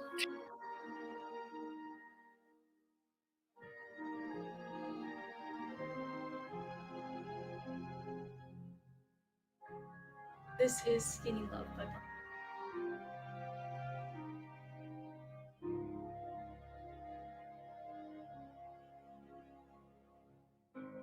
I was the one who had it all. I was the master of my fate. I never needed anybody in my life. I learned the truth too late. I'll never shake away the pain.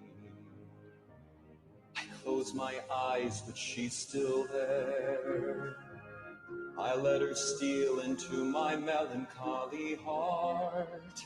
It's more than I can bear. Now I know she'll never leave me, even as she runs away.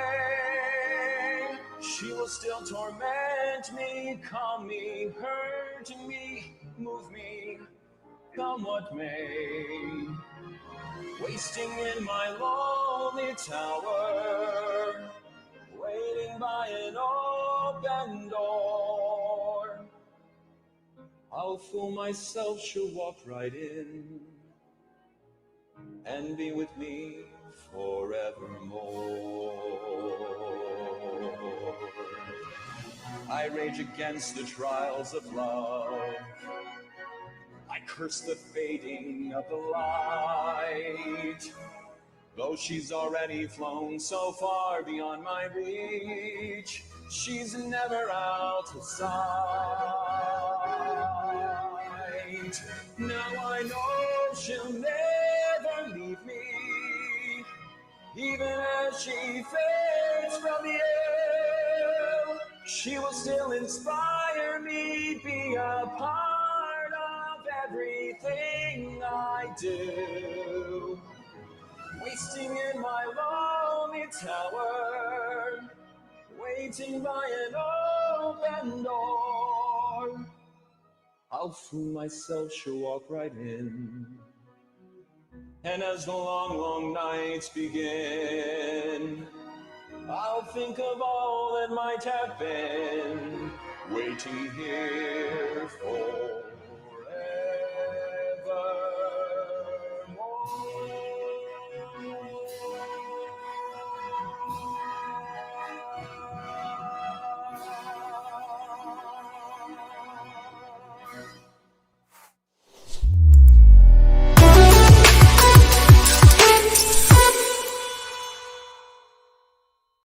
Well, we're going to keep the talent rolling. So here we go. We're going to hear from Ella Dunn again. And the song she's going to be singing is Skinny Love. Here we go. By Bon Iver.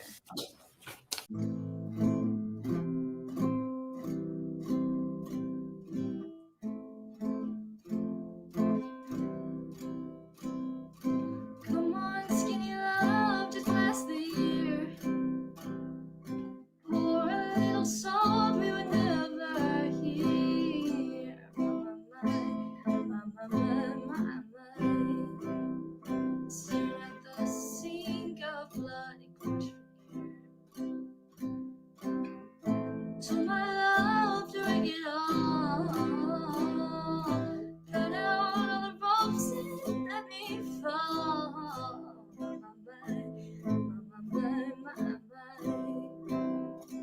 Right in that moment, disorders show. And I told you to be patient, and I told you to be fine, and I told you to be balanced, and I told you to be kind. In the morning I'll be with you in all the tickets, yeah, we own in all the fights. Come on, skinny load up in here. Suckle on the hoping night was here. My. So the notice falls, so slow on the split. And I told you to be patient, and I told you to be fine, and I told you to be balanced, and I told you to be kind. Now all your love is wasted, and then who the hell was I? And I'm breaking at the bridges, and at the end of all your lies. Come on, skinny love.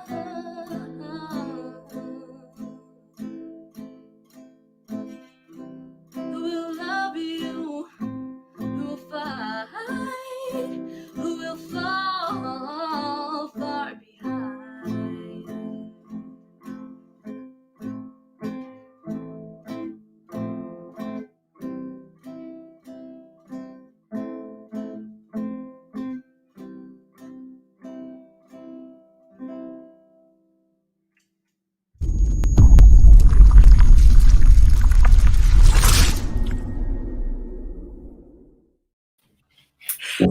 I don't know, Mike. What do you think?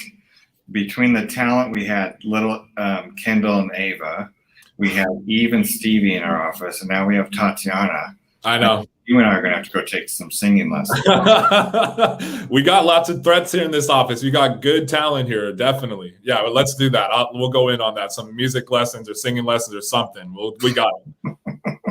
Well, we have a good drum roll right now. Another numbers to report. $2,536. Come on, let's go. Yes, thank you, everybody, for donating and getting us this far.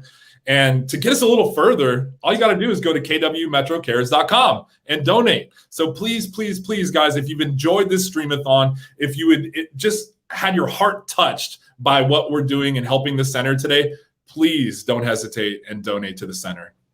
And if you haven't enjoyed it, then still donate. It doesn't matter. Still give the money. It's a good cause. Come on. All right. So we have another really great guest, don't we, Mike? We sure do. So we want to introduce the queen of culture at our office. She's been with us for many years, and she came in kicking and screaming. And now we love her, and she'll never want to leave. We want to welcome on to the studio our very own Bridget Potterton. Bridget, welcome. Thank you for being here. Hey, everybody. Guys, you are doing a fabulous job. Thank you. Where's your crown, queen of culture? Where's your crown?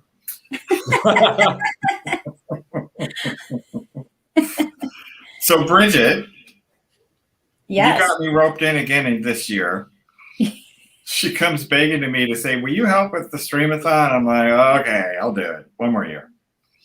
Well, you're coming next year too, BB, by the way, just so you know.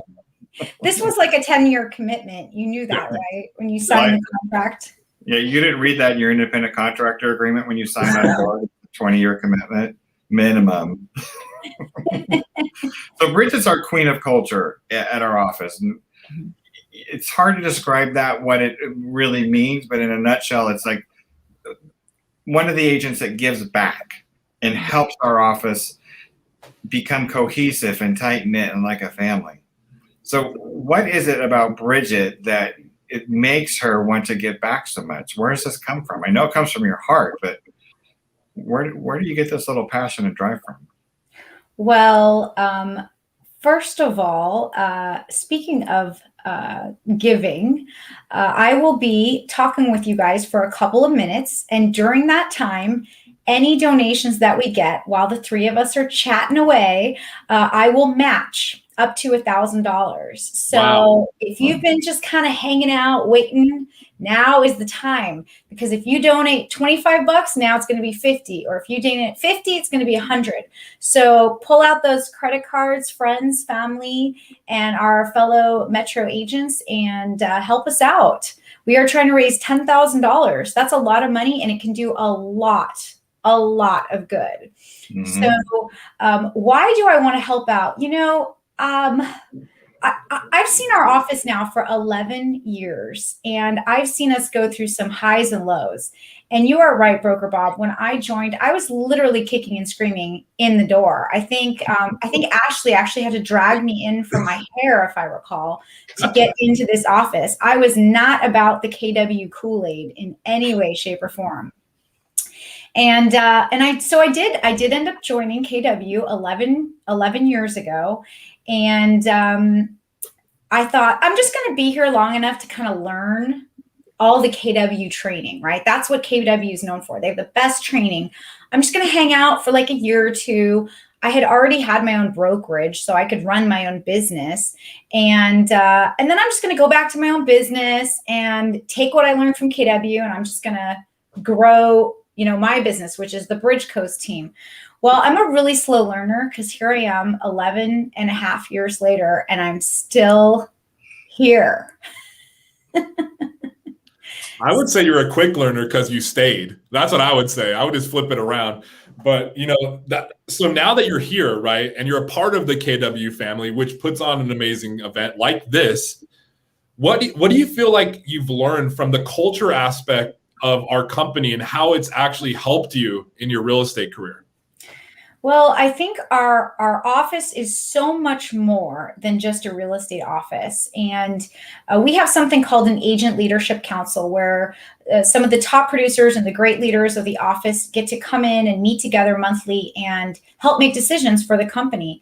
And one of the things that our ALC did to really help is to put together an agent crisis fund, which helps out our in-office agents who are struggling. For those of you that are not in real estate, you may not know that really about 5% of realtors are doing 95% of the business. And so there's a lot of people in this business that are really struggling, and especially during the pandemic. Yeah. And our office came together and we had a little fund. It wasn't very well put together at the time. And over the last couple of years, we've been able to raise $20,000 for emergencies for our agents, for if somebody has an unexpected illness or things like that. And that's just within our office. Outside of the office, we've contributed so many times to different charities. We've done 5K walks together for Parkinson's when one of our agents had Parkinson's. We've done one of my favorite all-time events was we did a fundraiser for Drag Queen Bingo.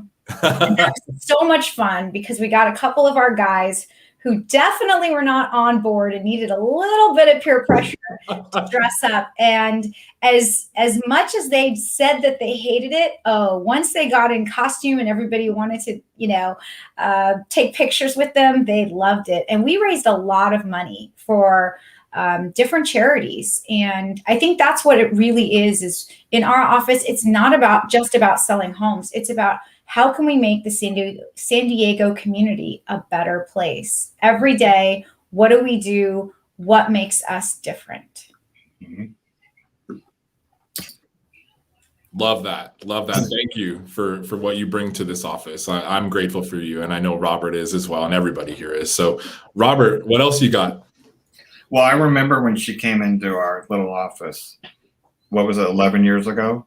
Mm-hmm. That's when I was much younger. It was an interesting time, but yeah. So you talked about some of the stuff that we've done at this office and all the events that we've gone out and helped give back to the community. Why do you think it's important for us to give back as a company? How does that separate us from other companies?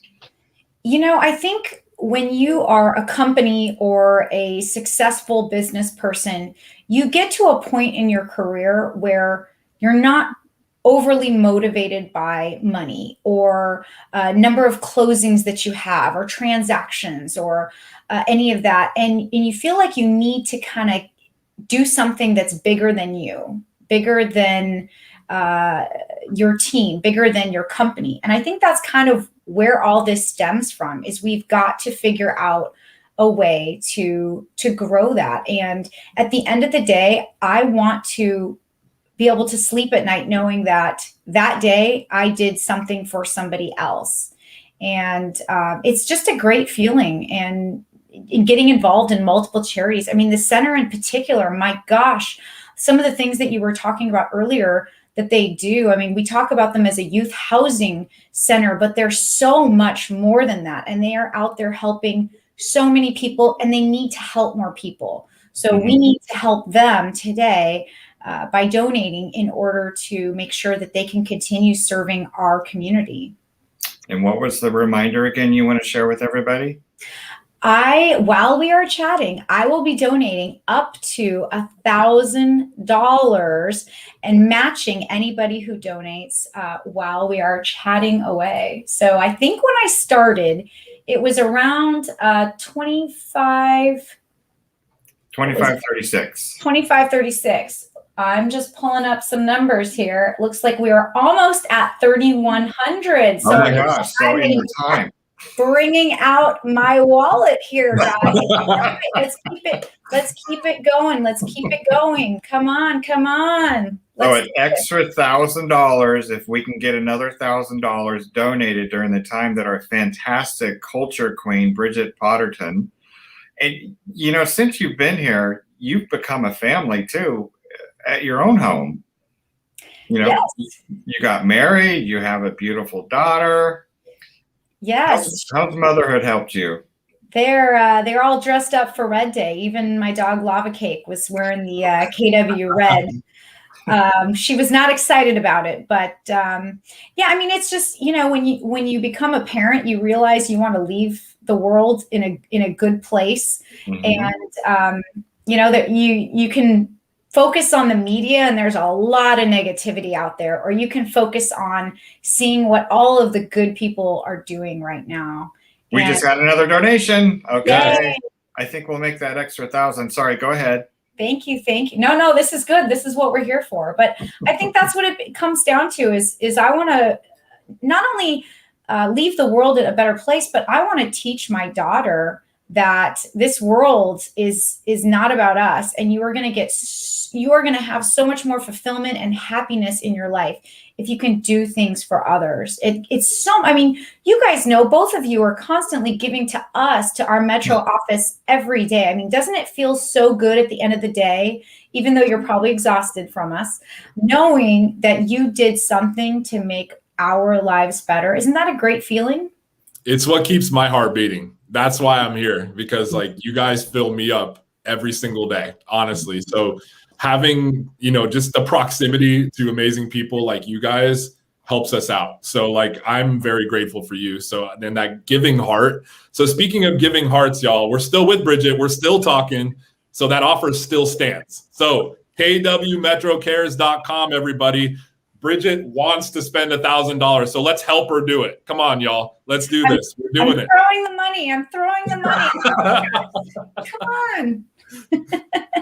Oh my goodness. That in itself, guys, let that motivate you, right? To just upping your contribution, because I don't know if you're like me or not, but I hope you are, because I know when you give, it is the best. When any holiday comes around or birthday, I'm wanting to give the gift, and I have way more excitement, to give it than to receive. I'm giving Christmas gifts and making them open at the 12th of December. That's me. So be a giver, guys. Give.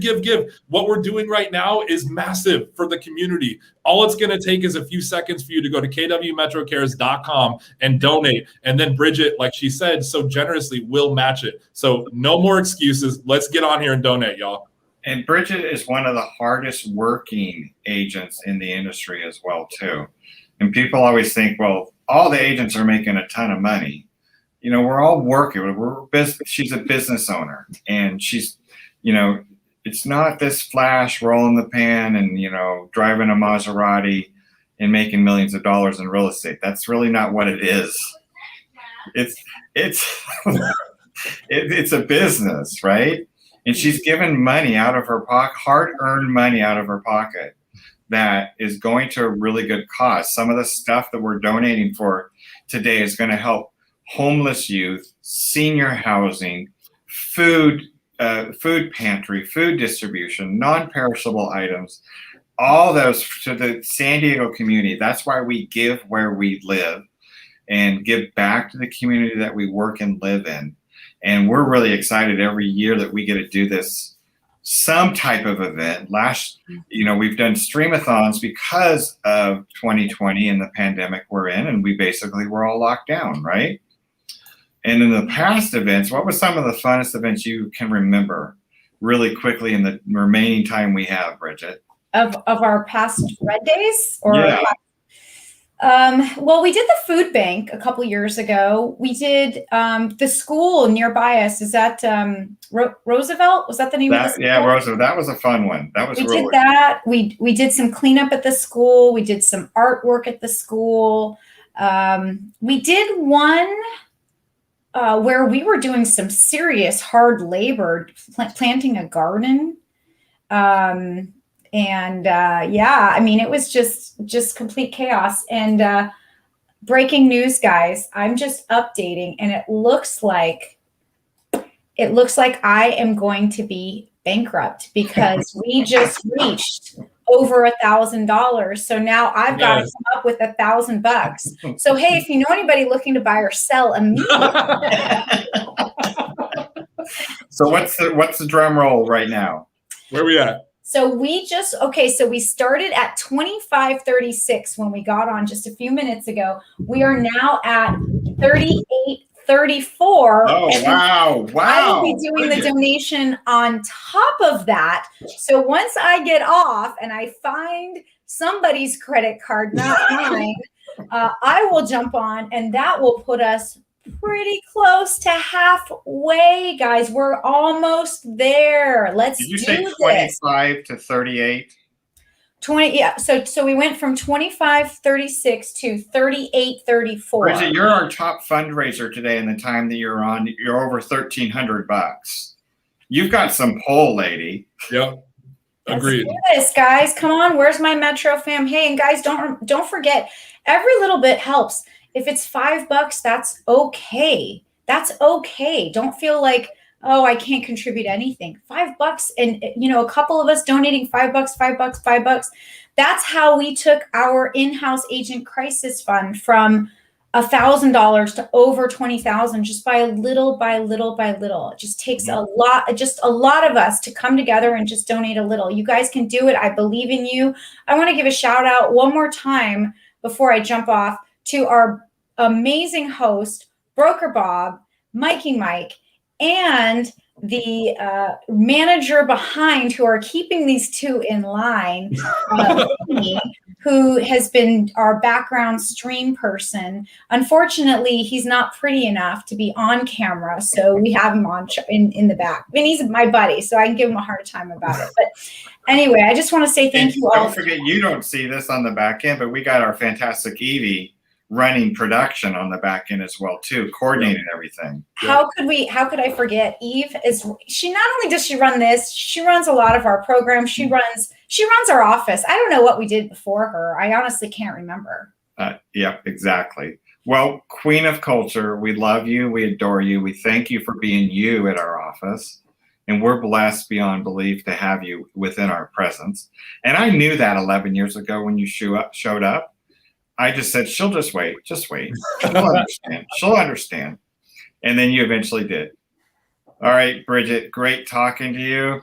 And we thank you for your bonus donation to get people. So you'll give us a tally here in a few minutes. Absolutely. Take care, guys, and good luck. And let's keep raising that money. Yes. So with all that being said, real quick, I just wanted to offer a challenge to everybody to do something similar to what Bridget did. I'm not saying you have to bust out $1,000, but I want you to think about it right now. Think about matching some money here. Let's do that. It's a great cause. Why not? Bridget inspired a lot of people. Let's inspire some more. So up next, singing Stand By Me, the fantastic First Friday Music Club.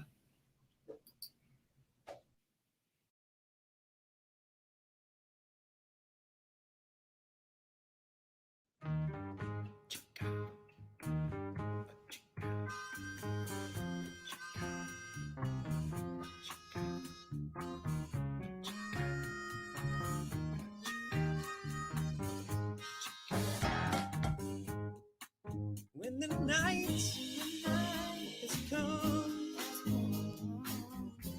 and the land is dark and the moon is the only light we'll see. No, I won't be afraid. No, I won't be afraid. Just as long as you stand by me. And darling, darling, stand by me. Oh, stand by me. Stand by me. Stand by me. Stand by me. In the sky, that we're looking for,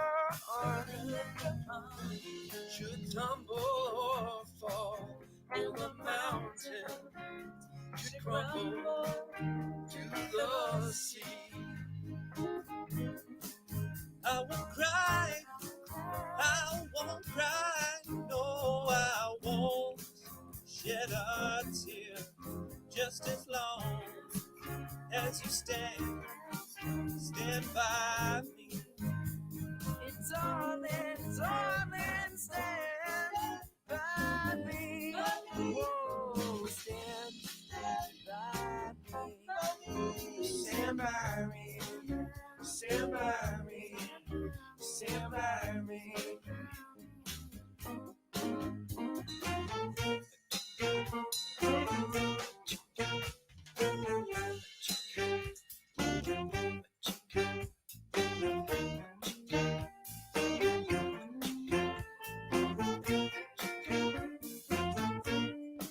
When the night has come and the land is dark and the moon is the only light we see. No, I won't be afraid. No, I won't be afraid. 'Cause as long as you stand by me. And darling, darling, stand by me. Stand by me. Stand by me. Stand by me. Darling, darling, stand by me. Oh, stand by me. Stand by me. Stand by me. Stand by me. Stand by me. Stand by me.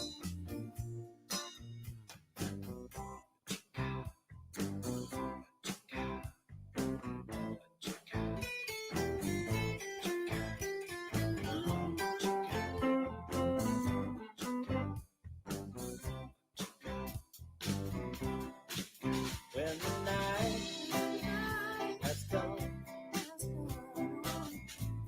and the land is dark and the moon is the only light we'll see. No, I won't be afraid. No, I won't be afraid. Just as long as you stand by me. Darling, darling, stand by me.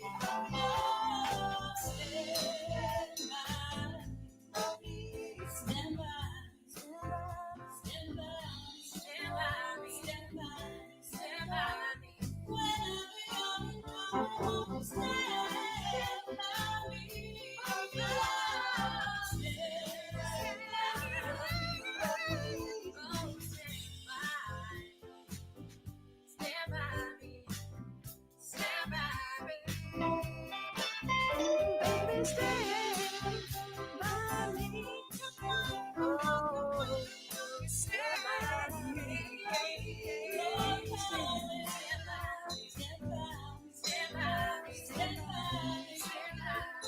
So darling,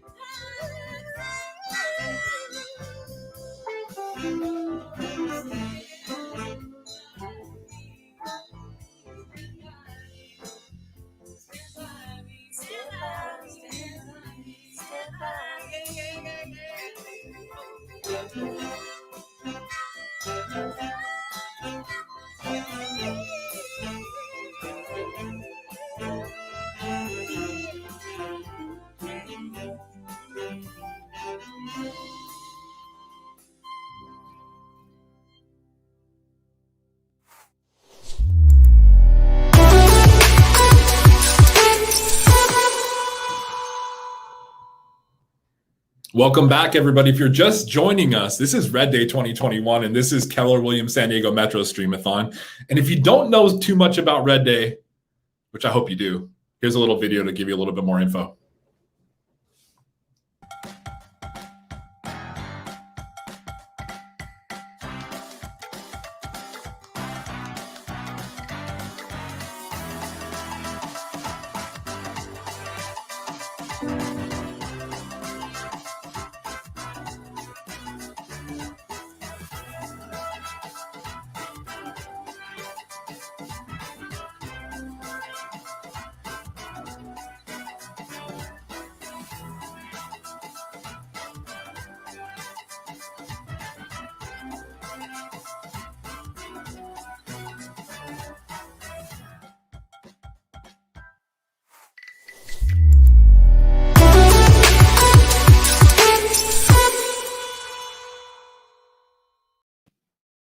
Back, everybody. You are joining us for the kwmetrocares.com fundraiser for the center.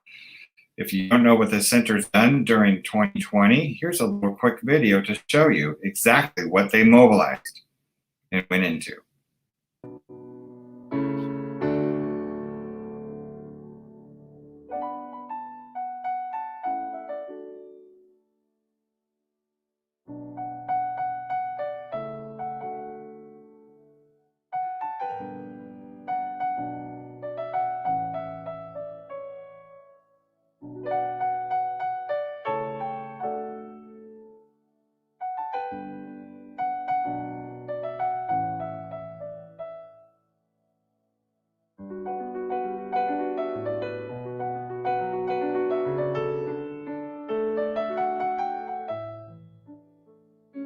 It's with a heavy heart I share with you that beginning today, our center facilities will be open solely for emergency services.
Welcome back, and I'm almost in tears again during that video. So if you guys haven't donated yet, please just take a second to donate to kwmetrocares.com.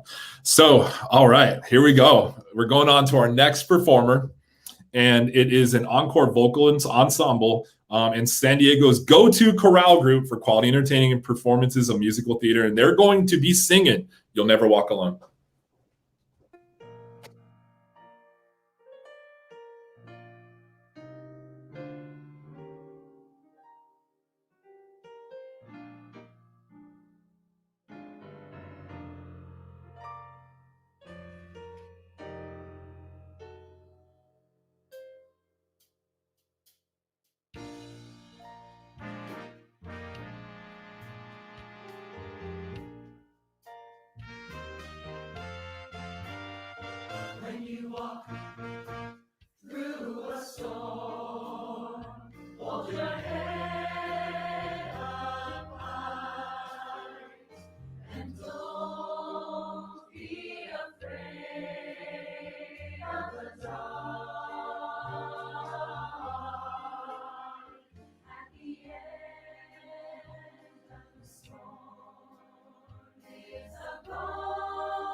and the sweet, sweet silver song of a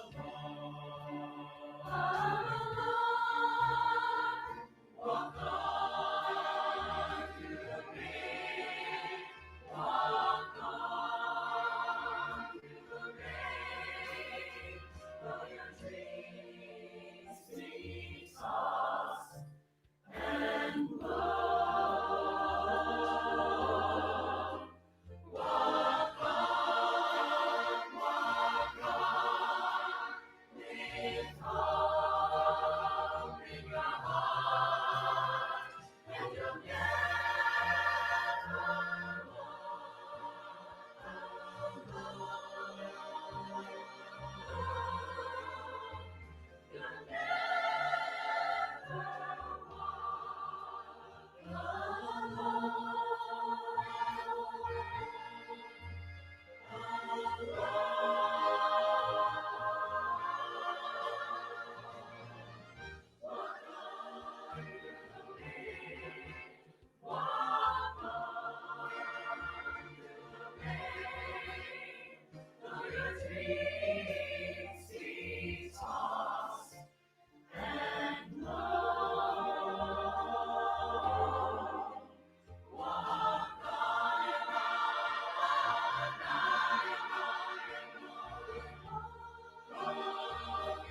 heart, and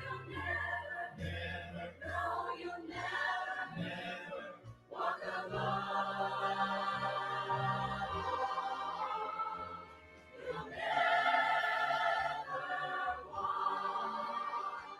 You'll never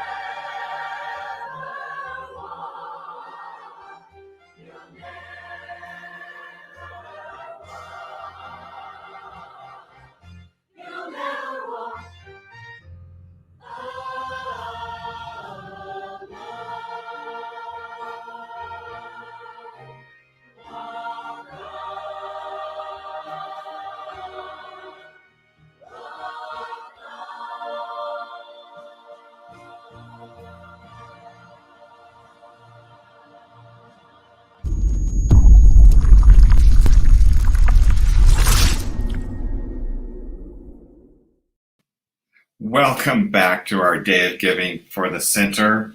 We are halfway to our goal of $10,000. There's still plenty of time to donate. We're halfway through the goal and halfway through the show. Up next, we have the famous Max Cadillac. He's a regular San Diego Musical Theater performer singing I Am Adolfo. For entertainment pleasure, you may call me Adolfo. I'm sure that you have heard the name Adolfo. They say this man who wins acclaim, Adolfo. Well, lovely miss, I am the same Adolfo. I introduce myself, I am Adolfo. I can sing it high, Adolfo. I can sing it low, Adolfo. I can sing it very fast, Adolfo. I can sing it very slowly.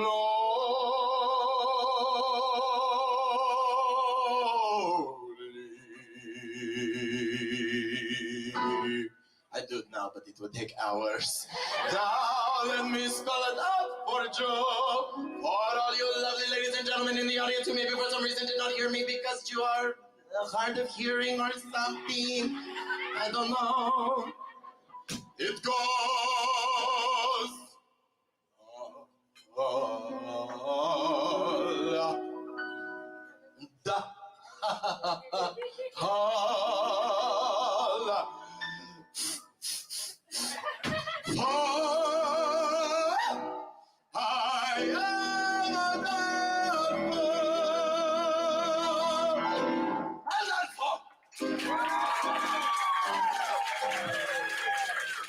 Thank you very much.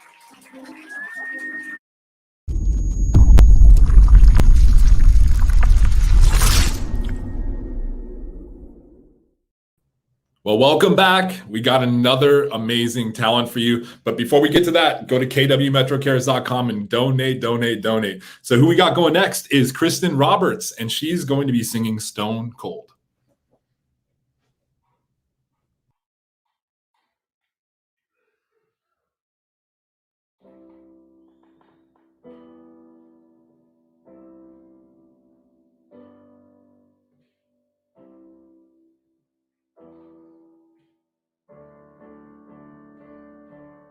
Stone cold, stone cold.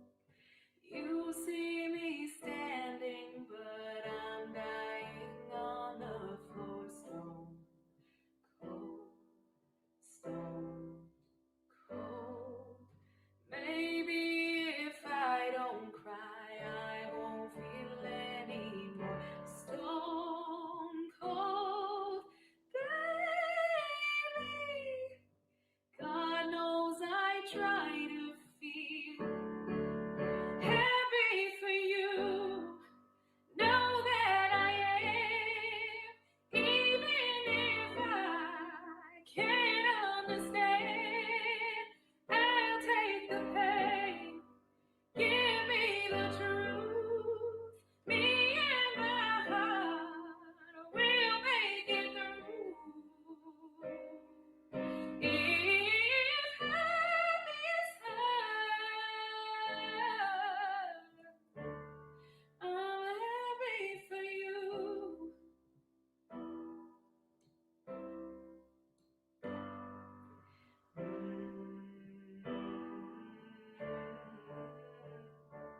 Stone cold, stone cold. You're dancing with her while I'm staring at my phone. Stone cold, stone cold. I was your amber, but now she's your shade of gold. Stone cold, baby. God knows I try to feel happy for you. Know that I am, even if I can't understand. I'll take the pain. Give me the truth. Me and my heart will make it through. If happy is hard, I'm happy for you.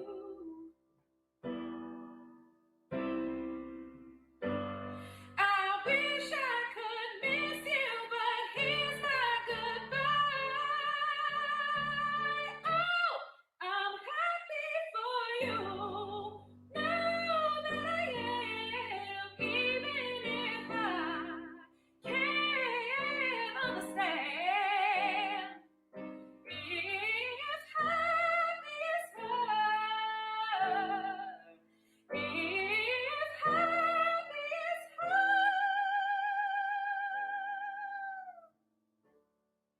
I'm happy for you.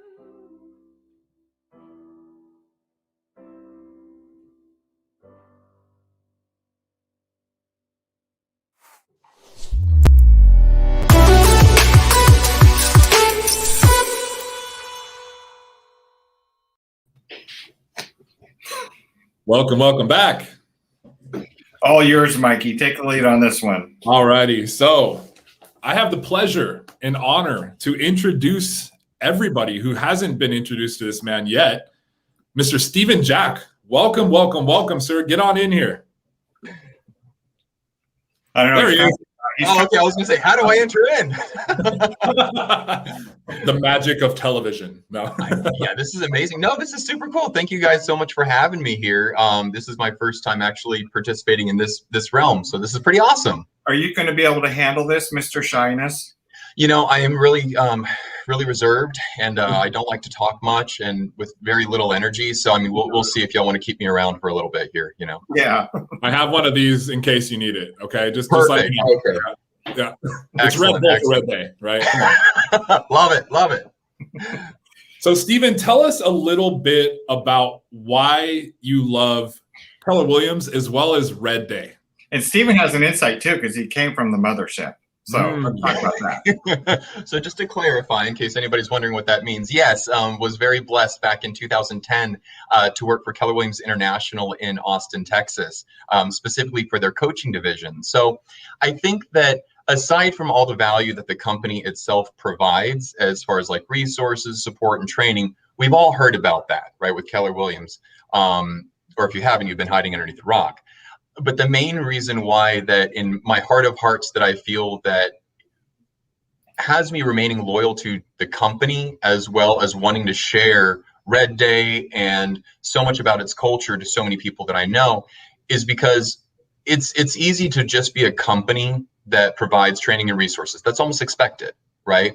But for a day in which the company of over 180,000 associates worldwide shut down their offices just to give back to the communities that help contribute to those agents' success is phenomenal. And that speaks volumes to what the company is about and the culture, right?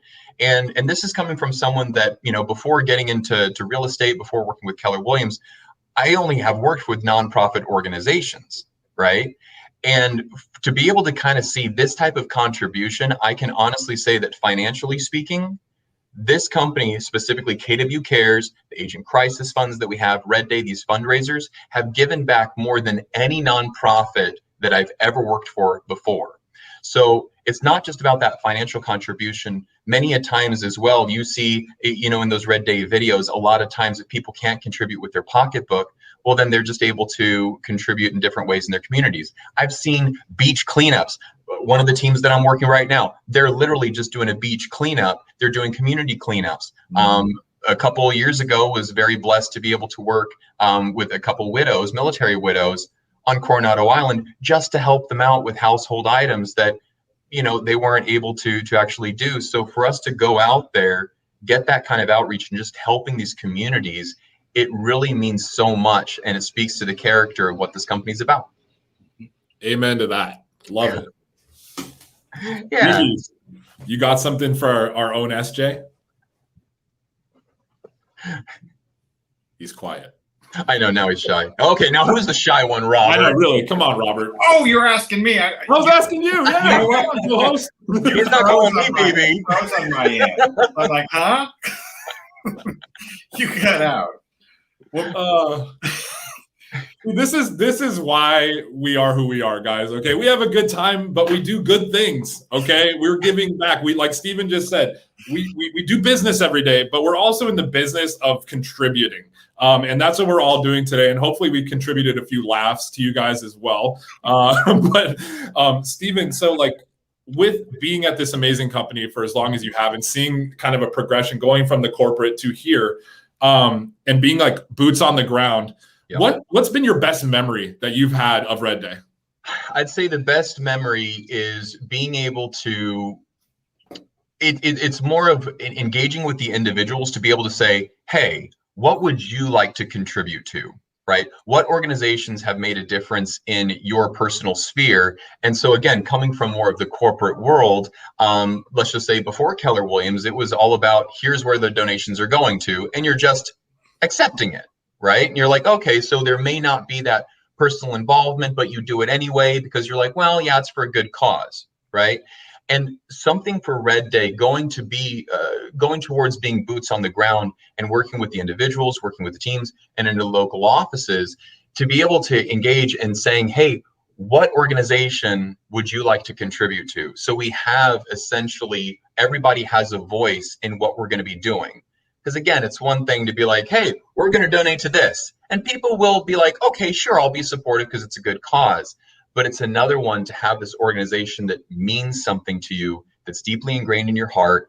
And not only this, but the first time that I was introduced to this nonprofit organization, the center, was through KW Metro.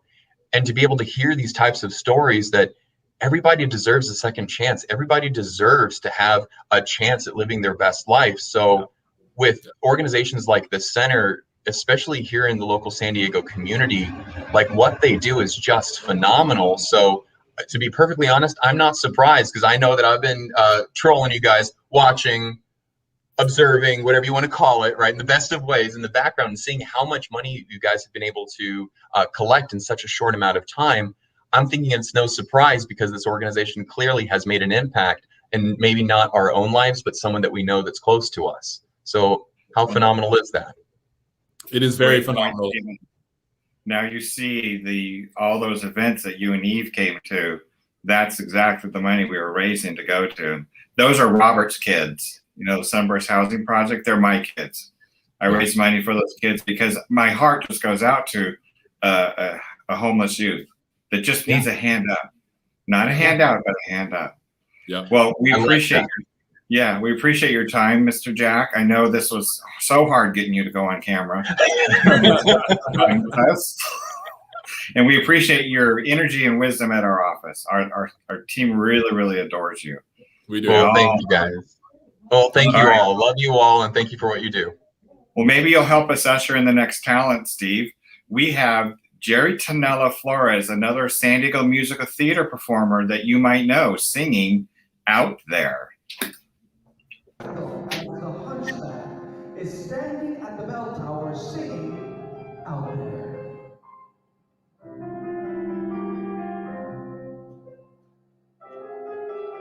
Hi, I'm Ella Dunn. Sitting behind these windows and these pyramids of stone, gazing at the people down below me. All my life I've watched them as I hide up here alone, hungry for the histories they show me. All my life I've memorized their faces, knowing that they will never know me. All my life I've wondered how it feels to pass a day not above them. But I love them, and out there, living in the sun, give me one day out there. All I ask is one to hold forever.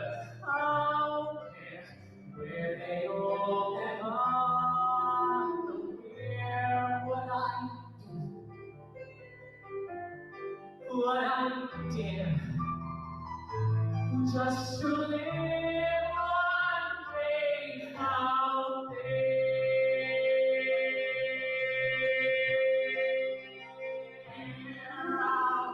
among the birds and the weeds and the wise, the roofs and gables I can see them. Every day they shout and scold and go about their lives.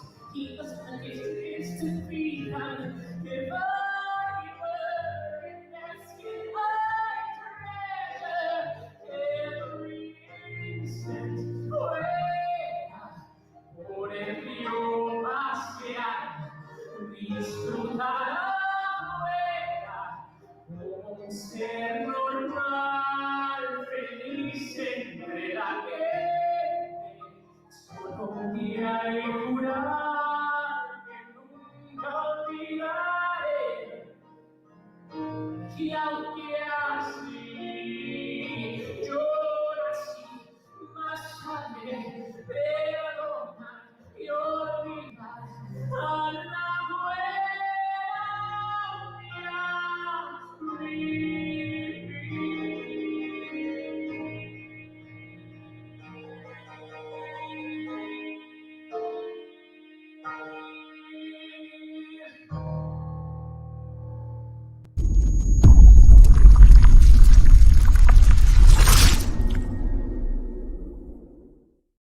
Welcome back, everybody. We have our very own Evie Jack that's going to be singing a nice tune for you guys next from the movie Mulan. It's going to be the song Reflection by Evie Jack. Here we go. Ella Dunn. Today I will be performing for the Keller Williams Red Day Charity Festival, virtual. And the charity is in support of the Center, which is an LGBTQ supporting organization here in San Diego. So go check them out. They're doing really cool things.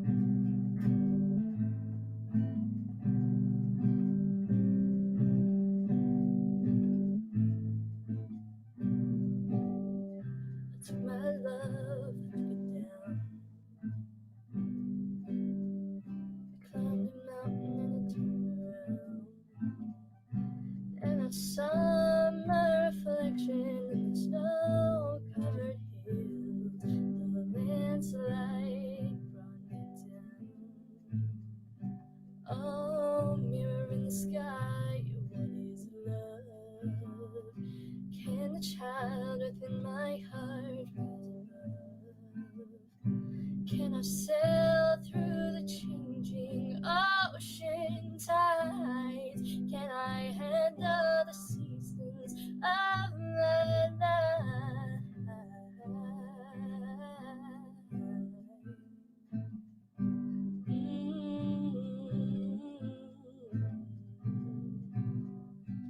Well, I've been afraid of changing 'cause I built my life around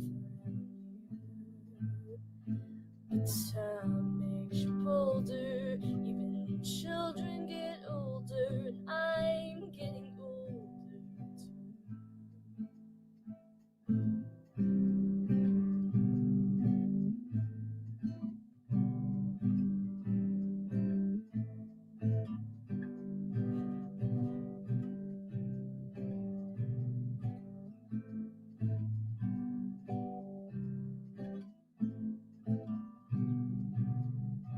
Well, I've been afraid of changing 'cause I built my life around you. But time makes you bolder, even children get older, and I'm getting older too. Oh, I'm getting older too. I take my love, take it down. I climb a mountain and you turn around. And if you see my reflection in the snow-covered hills, well, the landslide bring you down. And if you see my reflection in the snow-covered hills, will the landslide bring you down? Oh, will the landslide bring you down? Thank you.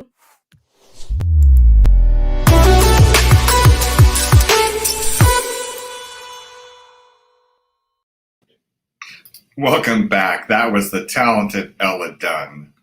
And now, thanks for coming back and joining us for this live event where we're raising money for the center.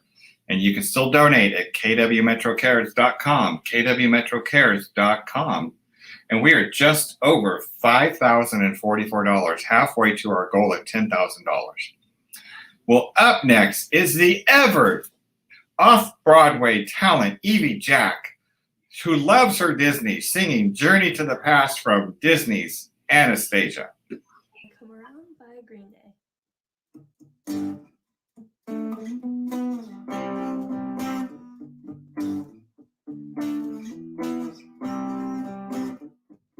I heard you crying loud all the way across town. You've been searching for that someone, but it's me all around. As you sit around feeling sorry for yourself. Well, don't get lonely now, and dry your winding eyes. I'm just roaming for a moment, so easy my backyard, so don't get so uptight. You've been thinking about you and me. No time to search the world around, 'cause you know where I'll be found. I come around.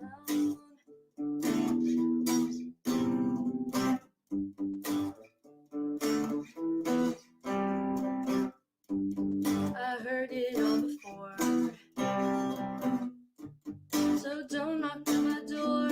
I'm a loser and a user, so I don't need no accuser to try and slide me down, because I know you're right. So go do what you like. Make sure you do it wise. You may find out that your self-doubt means nothing was ever there. So don't doing something if it's just not right. Now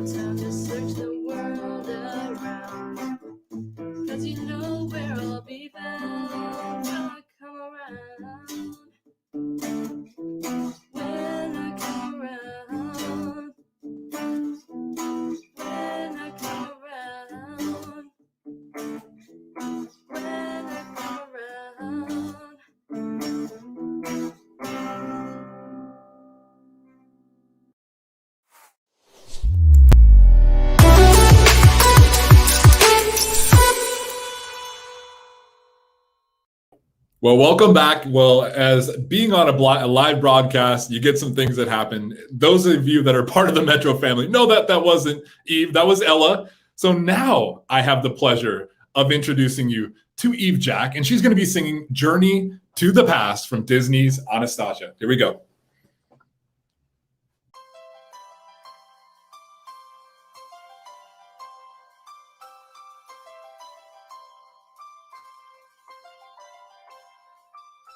Heart, don't fail me now. Courage, don't desert me. Don't turn back now that we're here. People always say life is full of choices. No one ever mentions fear or how the world can seem so vast on a journey to the past.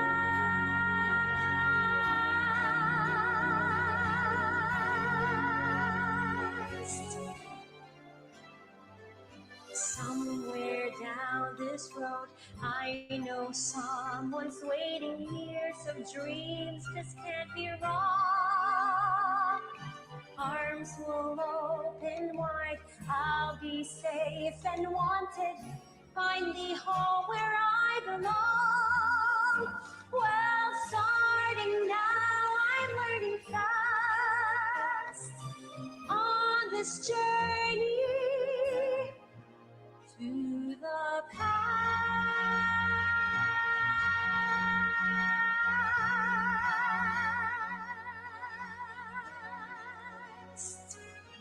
Oh, love, family. There was once a time I must have had to. Oh, love, family. I will never be complete until I find you. One step at a time, one hope, then another.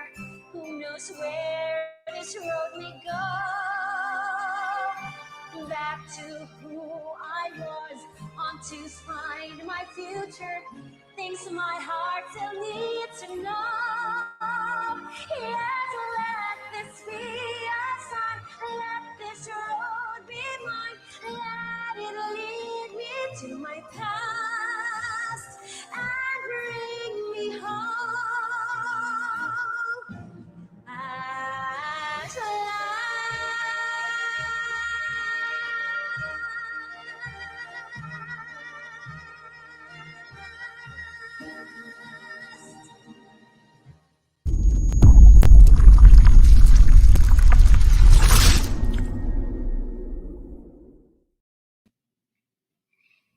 Now that was a very talented Evie Jack. And if I can get Vinny to bring in Mike back in too, because this is where we're both supposed to be on chit-chatting with each other. Yes. Hey, Mike. So we're having a good time today. So if you guys haven't been on since the beginning, you got to go rewatch it again and donate some more. Like that's what we got to do. So guys, kwmetrocares.com is how you donate. And if you haven't done that already, please do that, guys. You know it goes to a great cause in the center. Robert, tell us a little bit more about kind of your relationship with the center and how you got involved with them. Well, I'm very good friends with Richard Gutierrez, who is also an agent here at the Market Center. And he belonged to a committee called MARIA. And MARIA stands for Metro Area Real Estate Agents for Young Adult Housing. They actually were a group that for about 15 years, and they're still formed, raised money for the Sunburst Housing Project. And Richard and I were neighbors, and also we worked together. And he said, hey, I'm having this little party. Do you want to come over and see what MARIA is all about? And I'm like, okay. And he had a small little get together with the MARIA board. And it was there he announced that Robert's going to be on the board next year. Much to my surprise, but I did it anyway because it sounded like something fun. And then it led me to do it for about 8 years, where I grew into the role of co-chair and then chair of the board for the last 2 years that I was there. So it was a fun experience. And what touched me was when we went down to the Sunburst Housing Project to meet with the kids, and see the kids that, these kids, I'll share a little story about what the Sunburst is about. They house kids between the ages of 18 to 24. And these are kids that have been kicked out of their homes, or they end up homeless because of how they identify. And, they just ended up on the streets. And when you end up on the streets, you do what you can to survive. But when you are on the streets, you lack access to stuff. And Ian talked about that earlier today. You lack access to healthcare, telephones, food, clothing, shelter. And then the mental health issues kick in. But this center has a 95% success rate with the Sunburst Housing Project for people they bring in that get their own individual little studio apartment to live in. As they get back on their feet, they have to have either a combination of go to school, work, or a combination of both. And they actually bring these kids in to actually get them a second chance. So 92% success rate is pretty good. And it's a model for the nation.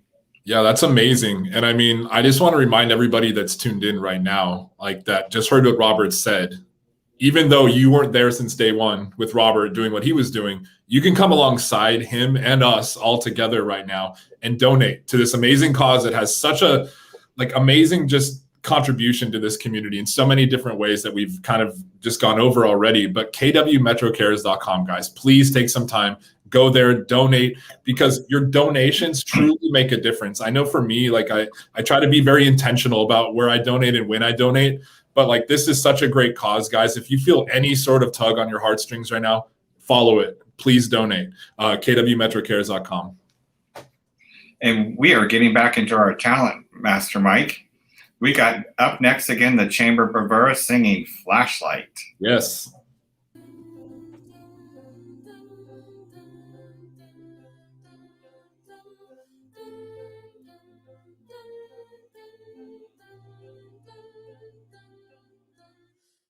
When tomorrow comes, I'll be on my own, feeling frightened of the things that I don't know. When tomorrow comes,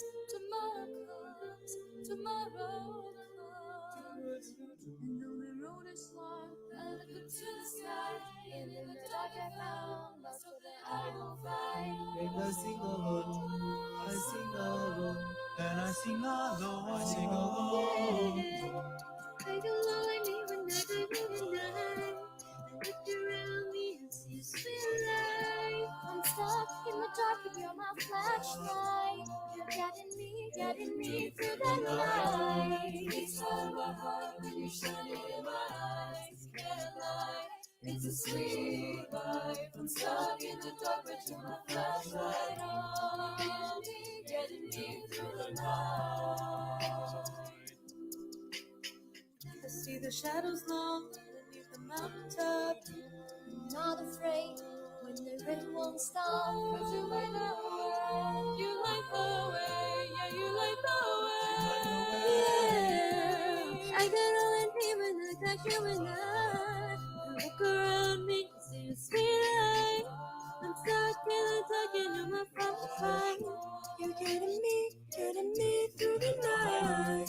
Inside my heart when you shine it in my eyes. Can't lie, it's a sweet life. I'm stuck in the dark but you're my flashlight. Oh, getting me through the night. You're my flashlight. You're my flashlight. You're my flashlight. You're my flashlight.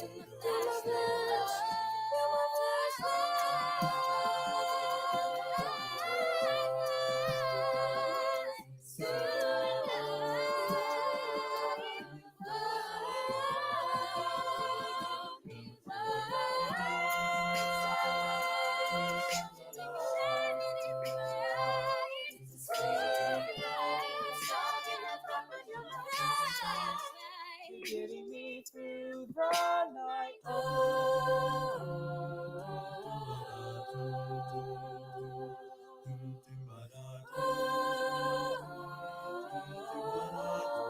You're getting me through the night. 'Cause you're my flashlight. You're my flashlight. You're my flashlight. 'Cause you're my flashlight.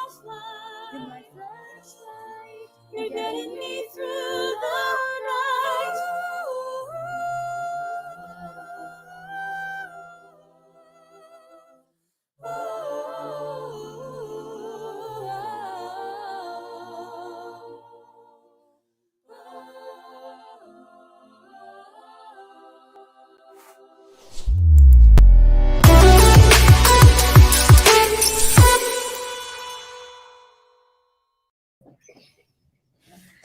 Welcome back, everybody. We have seen some amazing talent today, and we got some amazing talent with us again. Sarah Cimarillo, welcome back. Hi, Sarah. Hi, guys. Did you have a nice break? Oh my gosh, it was lovely. You know, I took a little tour. It's been so fun listening along. And I want to say again, because, you know, seeing what goes on backstage, knowing what goes on backstage in a live production, that's one thing. Doing it and streaming it around the world, you know. Oh, no, we're like, worldwide with YouTube. it's truly, I told my kids that I'm now a YouTube celebrity. So they were watching me live from downstairs. And I said, now I'm like as cool as Cupcake Surprise Girls. So I love it. I love it. And this has been such a fun experience. And like at the end of the day, we're doing this for an amazing purpose, an amazing cause. And you know, we've already, where are we at right now, guys? What's the count? Where are we at right now as far as donations are concerned? The last I have is 5,149. So we've slowed down a little bit since Bridget was on, because she was our main fundraiser. So now, Sarah, the gauntlet's passed to you, because in the time that Bridget was on, she raised 1,300. So how are you going to speak to the people watching this that they need to open up their wallets? wow, that is, I know, right? those are some big shoes to fill. Well, I want to make sure everyone heard Ashley's beautiful offer. She's been sharing it around the web. And for anyone who has any job with anything where you hire people, there's this thing called career visioning that Keller Williams has developed. Ashley Lunn, who's our OP, happens to be one of the master teachers of this amazing course. I know for anyone in KW, they're excited about it. If you give $100 today and screenshot it to whoever you know that sent you this link on our staff, then you're going to get to attend Ashley's special class of career visioning in June that's only being done for people who've given that $100 donation. Wow. Generosity wow. hour. That's amazing. Yeah. I think that's fantastic. If you're going to give a donation, you get something in return. And the class is going to help you if you own a business to be able to recruit the right people and hire the right talent in the right position for them. So and then once you do that, you donate more the next year because you made more. So that's what I'm saying. That's what I think. I think that's a good idea. Yeah. You know, I really would just say to people, again, like people come in and think, well, I don't know, I can't give $1,000. And if you can, that's awesome. Give $1,000. Please do. Don't be shy. KW Metro Cares.com is the website. We'll take the $1,000 donations. It is tax deductible, right? I mean, it's a charitable donation, so that's a write-off for you if that's something you're doing. And if you have $1, also do that. I mean, really anywhere between is perfect for us. And this is the beauty of Red Day. Like I was mentioning before, when you take, it's like the work of many combines to make a huge impact. So one drop of water doesn't do a major thing. Many drops of water do major things together. So together we are the drops of water working together to water the plants to make the world more beautiful. And I just think there's not enough of that goodness out there today. So whatever it is between $1 and 1,000, 10,000, you know, you want to cover the whole goal in one shot. We're ready for that too. Yes, we are. We're definitely equipped for that. So guys, one more time, tax deductible. Okay. Easy to do. kwmetrocares.com for your donation. And the amazing offer that Ashley offered, that if you donate a $100 screenshot of your donation, you'll be a pretty amazing mastermind session. So come on, y'all, get in the game. Please. Well, I hope that both of you can help us welcome the next talent. As I said, Mike, you and I need to go get singing lessons. But here's some talent within our own office. Our very own daughter of our finance director, Nancy, her daughter, Ava Perez. This is also her first time performing for Red Day. And by the way, this recording took her one take. giving her own rendition of Dance Monkey, Sassy Little Miss Ava.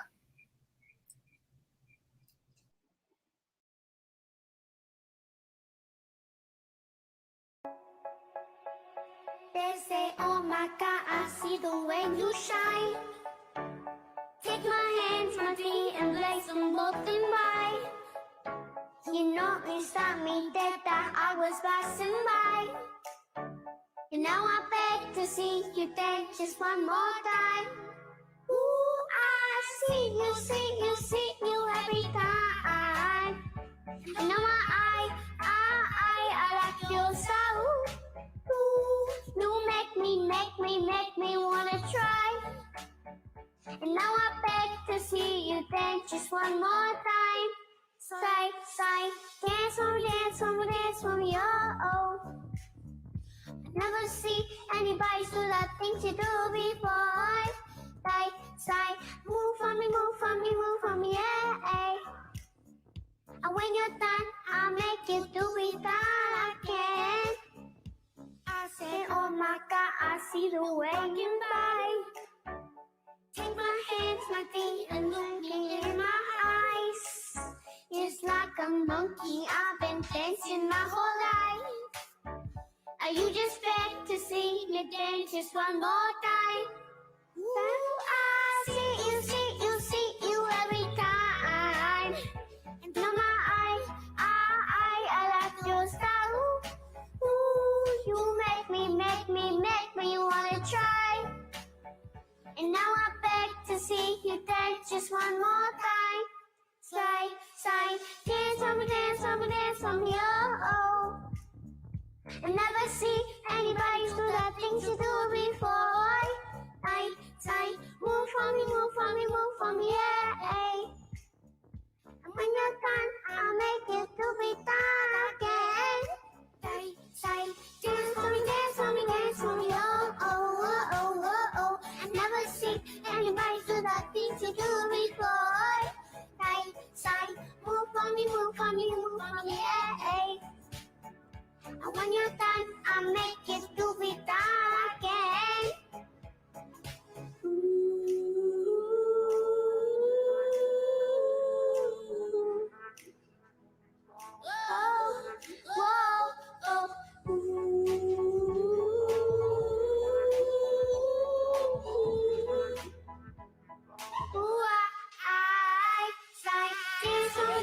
Dance for me, oh. I never see anybody do that thing you do before. Side, move for me, yeah. And when you're done, I'll make it do it again. Side, dance for me, oh. I never see anybody do that thing you do before. Side, move for me, yeah. And when you're done, I'll make it to be done again. Again.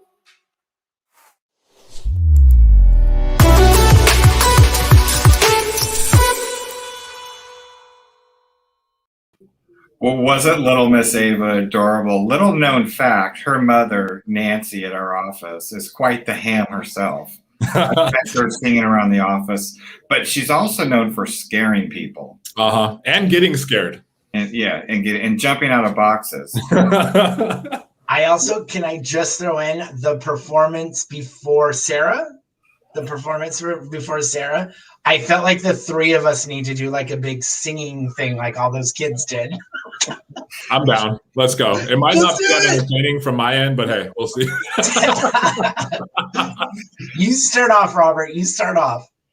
Not going to happen, but we're back now. We're back with Ian Johnson, and I'm going to give you another title. I was going to say the executive director of the center. Ian's the, let's say, I guess the money man. He help raises the money at the center so that it can continue doing the stuff that it's doing in the community. And we're glad that he spent some more time to come back with us. And he came in earlier today. And Ian, just so you know, our total right now is 5,149. So we surpassed what we got last year. Amazing. So we're just almost to our, well, we're less than half to our goal, and we're hoping to get to that goal of $10,000 by the end of the day. And we know even when it ended, we still have more donations coming in. Yeah. So we still want to get there. So I love it. There was some big donations that came in too. I saw like $1,000 donation came in.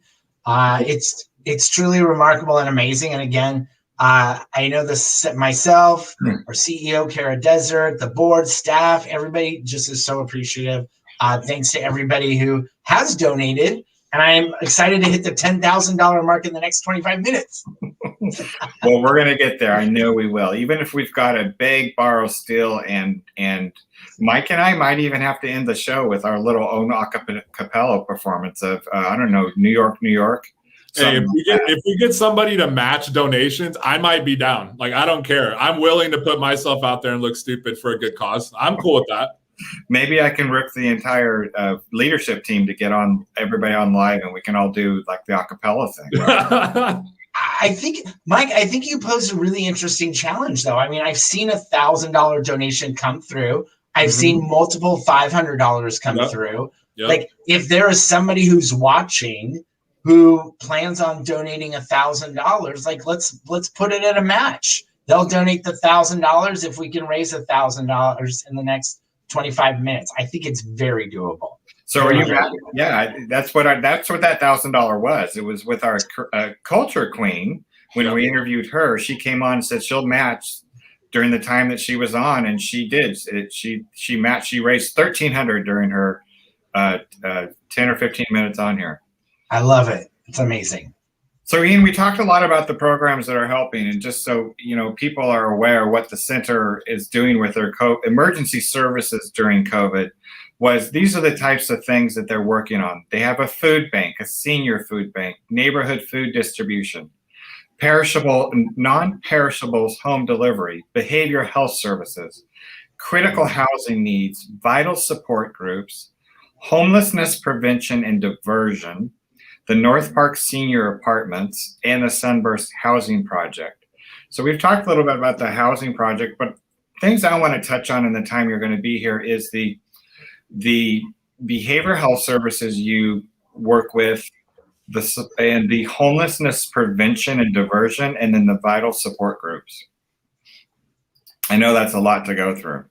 I know homelessness is really one of the buzzwords in San Diego, especially with politicians, and I know our current mayor is working on helping help with the unsheltered population in San Diego. What is the center's role in that with what the government's doing right now? Any connection there? Or? Well, I mean, we work very closely with our elected officials. We're big advocates for our unhoused community. We also know that there's such a tremendous amount of LGBT folks who are part of the unhoused community, specifically, our transgender community, and specifically transgender women of color. There's also a ton of youth out there who are LGBT that are homeless youth. It's in the U.S. It's 40% of all homeless youth identify as LGBT. And the difference on that is, there's a lot of like that remaining youth. A lot of them are with their families. They have a support unit. They're unhoused, but they have a support unit. LGBT youth likely don't have a support unit. They were often kicked out of the homes. I know. So we work with a lot of different organizations within San Diego County, within the state of California. I can tell you right now, Golden Hall, there's a lot of our unhoused community there. We actually have a staff member. They were previously at the convention center. They're now at Golden Hall. And they're there to talk to, LGBT folks about connecting them to services, letting them know the resources they have. Because people are donating to the center and allow us to provide these amazing services.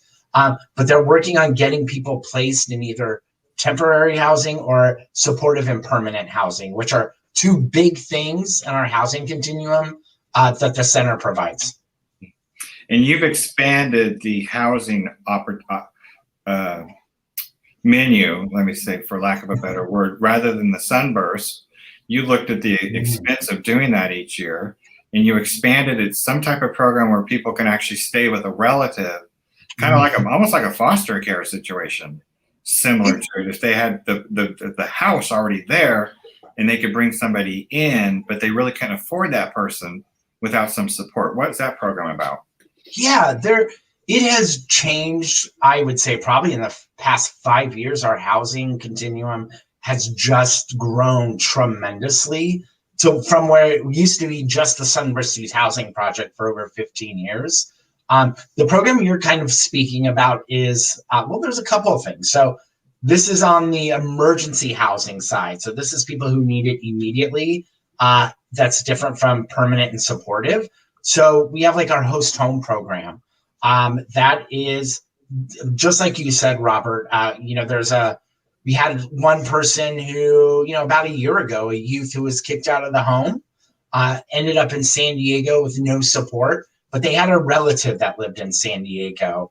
I believe it was a sister with a 1-bedroom apartment. I mean, the sister's around the same age, so they don't, that person doesn't have necessarily the resources to support another individual.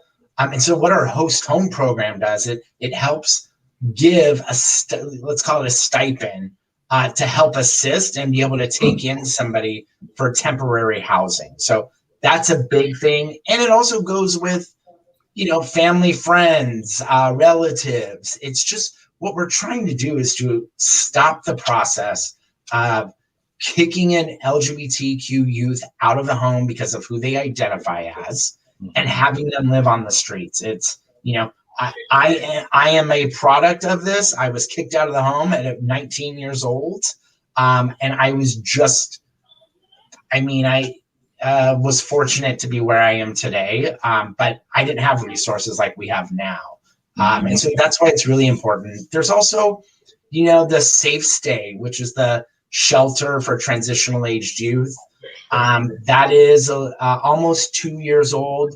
It's for 18 to 24-year-olds, and it's a drop-in overnight, well, it's now open all day space. But these youth are coming from, wherever they're staying, whether it's under, the freeway bridge, on a friend's couch. They basically don't have access to a lot of services. So they come to us and they're getting a bed to sleep on overnight. They're getting a shower. They're getting case management, which is important because that is the linkage to find them permanent housing. And they're getting just support overall, a hot meal, toiletries, the things that we all take for granted. And then there's which is fairly new, there's kind of like our homeless prevention and diversion program. And that is that's a program that's been in place to stop the cycle. And this is for everybody. This is not just for youth. This is all ages. And it's things like providing rental assistance. Last year, we provided over, I think it's $140,000 in rental assistance. So people, can avoid homelessness. It's also navigation. We had a 25-year-old in recent months who ended up in San Diego. Of course, we know, y'all are in real estate. We know that it's not super cheap to live here. Even, apartment rentals is super expensive. And this person needed to find a place on the outskirts. And that could be finding a place. I'll use an example, like moving to Lemon Grove. If you're a young queer person, you want to make sure you're in the right safe environment. The person was very hesitant, and our staff are the ones who are going to go visit a place, and see if it's if the roommate is going to be accepting. But that's the kind of navigation we're doing. Plus, on the outskirts, they have to have a car to get around, and even that costs money to do. It does, and that's why a lot of people are limited to find where public transit is. It's why we strategically have the youth housing project in the location it is downtown, because it's right next door to a college and it's next to public transportation. So we're here to raise money, and usually when people give of their wallets and it's because we've touched their heart. And I want you to share a touching story because we're gonna touch some hearts here. So Mike, grab your tissues possibly. You shared a story one time about a young youth that ended up in San Diego from like Tennessee, made his way out here on a bus, and found, because he went to the hospital, found the connection through the youth housing project. Can you share that story? Yeah, absolutely. I think it's going to be it's a very common story. It's one that will forever be in my mind too. You know, we live in a city it's a beautiful city. I mean, it's the best place. Our weather is amazing year round. And so we get a lot of transplants in San Diego County. Specifically, we do get a lot of LGBT youth and adults. One, because they know of the San Diego LGBT Center and the array of services that we provide that is so linked. And so this youth came, and by youth, you know, it's transitional age, early 20s, was kicked out of the home, has no family support whatsoever. They were in foster care, and it was a very common story, a very unsafe foster home. So when they turned 18, they left. They ended up in San Diego, and they literally ended up on the doorsteps of our main facility in Hillcrest. And they went for an HIV test. Many youth who are kicked out of the homes are high risk for mental health, HIV, substance abuse. You know, when you don't have support, I mean, it's a very common thing to try and mask a lot of that pain. So they came to the center for an HIV test, and they had no place to go. When they were getting the HIV test, they found out that they were positive, diagnosed with HIV. And of course, that's even more, just add that on top of things. Our staff is just so dang amazing that they reached out to our Safe Stay in downtown San Diego and was like, okay, they got connected with Safe Stay. So they had a place to go for overnight care. They got linked up to medical. So we have case managers that were like, okay, let's get you in to see a doctor. We want you on medication so you're undetectable, which means you can't transmit to HIV to anybody. Stayed at the shelter for a few nights, and then timing just happened miraculously, and an apartment opened up at the Youth Housing Project. And so Ronald then got into one of our apartments, and mind you, this isn't their own apartment. Like, this person has never lived alone. They never dreamed of having their own apartment. So they got their apartment, and today Ronald is thriving in school, in work, undetectable, dealing with all the things and just building his life. And, you know, I would anticipate probably, this is my own, and looking at the track record, you know, probably moving out, I mean, a number of years, you know, and just kind of building that life for himself. So that's the amazing, I mean, it's such an example of the wraparound services of the center, and that support. And it's because people donate, and they're, you know, they're sustaining our programs. We wouldn't be able to do it without people's support. And your organization, Ian, is so special because of the fact of what you just described, that it fully encompasses the whole process and takes everything into account. And during that, I mean, you need all the support you can get. So having all those different options and people and services that are there for you to see you from that place of pain and not knowing what to do, and giving them answers, giving them shelter, giving them care.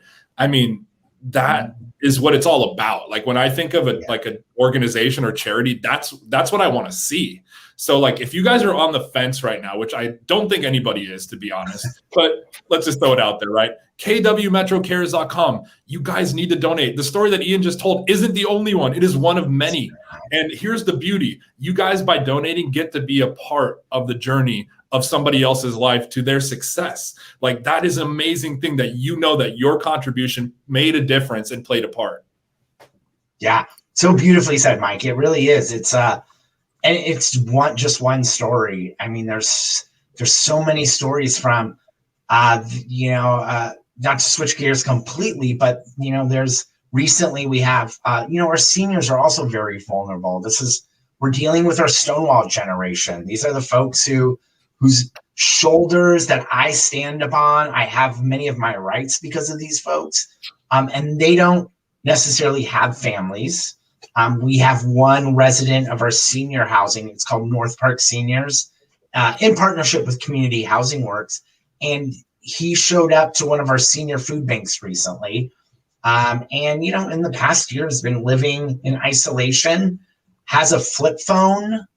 I mean, you know, and I barely have a regular phone. So it's kind of like, you know, but living in isolation with a flip phone, goes to the senior food bank and was granted a laptop, a computer, and just broke down in tears because it was the first time he ever had a laptop or a computer in general, you know, operating on a flip phone. And it's even those little things, well, what we think is a little thing, is so impactful for somebody. And it's, it just doesn't happen without community support, you know, it doesn't happen at all. So if you haven't grabbed the tissue yet, like I have, all more for the reason to give. And so along that vein, Ian, the senior communities, you have a bigger program for that because of the you know, the aging population that don't have the family and they need that support. What is that North Park, the senior housing project actually? I'm sure it's at full capacity, right? Oh, absolutely. Yeah. North Park Seniors. Look, it's an interesting thing too, because it's the Stonewall generation. So of course there's such a generation where people were not comfortable living their authentic selves. And even folks coming into that program and as an older adult, recognizing that they're transgender and starting a gender affirming surgeries and stuff, like they're finding their authentic selves. But one of my points on this is that demographic is going to get bigger. You know, LGBT seniors were coming, you know, like more and more as the years, you know, it's a bigger community. And so those kinds of resources are going to be needed even more in the future. So, yeah. And the biggest challenge is because we don't have the type of housing they need where they feel supported and open. So they kind of go back in the closet if they have to go to establishments like that, facilities like that, correct? I think I've mentioned that in years past, and I love that you have soaked that in your brain, Robert. Mm-hmm. Yeah. Yeah, it's a very common thing. You know, we are fortunate in San Diego. It's a city, you know, and so we're fortunate that the LGBT center is here to provide services, but there's a lot of places not like that.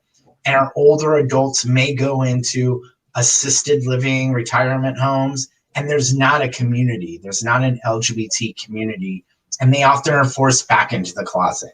And that's not really something any of us want to do in our, you know, our later years. So it really is important to have programs like that. We do, you know, pre-pandemic and hopefully soon, you know, we get back to a lot of our senior programming, which is there's almost something every day of the week. So they are with community, and it could be like feeling fit. It could be dinner parties, going out to restaurants. It is playing like, God, what do they call it? In Balboa Park, there's a group that plays, it's not croquet, but you know that little bocce? Area? Like bocce? Yes. Yeah. There's groups that do that, and they have a community. And so it's so important for us to be able to keep doing that. And yoga, gentle yoga, as they call it. Yeah. Well, if it's anything we've learned in 2020 is that we're human animals that need community. Absolutely. Yeah. And one of the things that we're, you know, as society, we're working on homelessness. That's our big thing for us as real estate agents, to put a roof over people's head. Part of the homelessness issue right now is because of mental health. You have a lot of behavioral health services at the center. So let's touch on a few of those with the remaining time. What do you offer? Because that's really the key to keeping people productive members of society and not on the streets. Yeah, it is right now. It is, God, I have a note here to put it into perspective.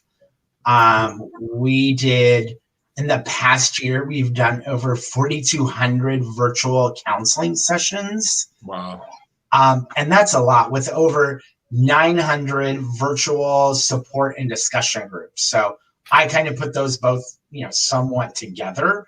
We do have a very large behavioral health department. It's been one of our long-standing programs. Started in response, a lot of it started in response to the AIDS crisis of the 80s and 90s, and people are still living with HIV. And I can say too, one of our original support groups that is still one of the most attended today is the Coming Out group. Early 70s to now, there are still people who struggle with coming out of their authentic selves. And a lot of it's because of what society says. It's a really hard thing for any of us. I think any of us remember our coming out process. But our behavioral health, it's a really important department because it wraps around to all of our programs. But it also does individual therapy sessions. So it's on a sliding scale many times too. It's free for a lot of folks. But it's just very high demand right now. I should know this offhand. I don't know how many therapists we have at this very moment, but we always have between 10 and 15 therapists on staff. And their books are full. So it's something we need to expand. All these folks that I've talked about in some of these stories get that support. So when they're going to the Youth Housing Project, they have access to that. North Park Seniors, they have access to that. It's a really important program for the center. And if you've never been to the community center, when you reopen, it actually is, it's a thriving place. There are people in and out at this place all day long. You've always got something going on there. Yeah, there's always something from 9 o'clock in the morning, sometimes 8 o'clock in the morning till about 8 p.m. at night. 6-7 days a week. It's a bustling place, and I can't wait until our doors open again, even better than we were before the pandemic.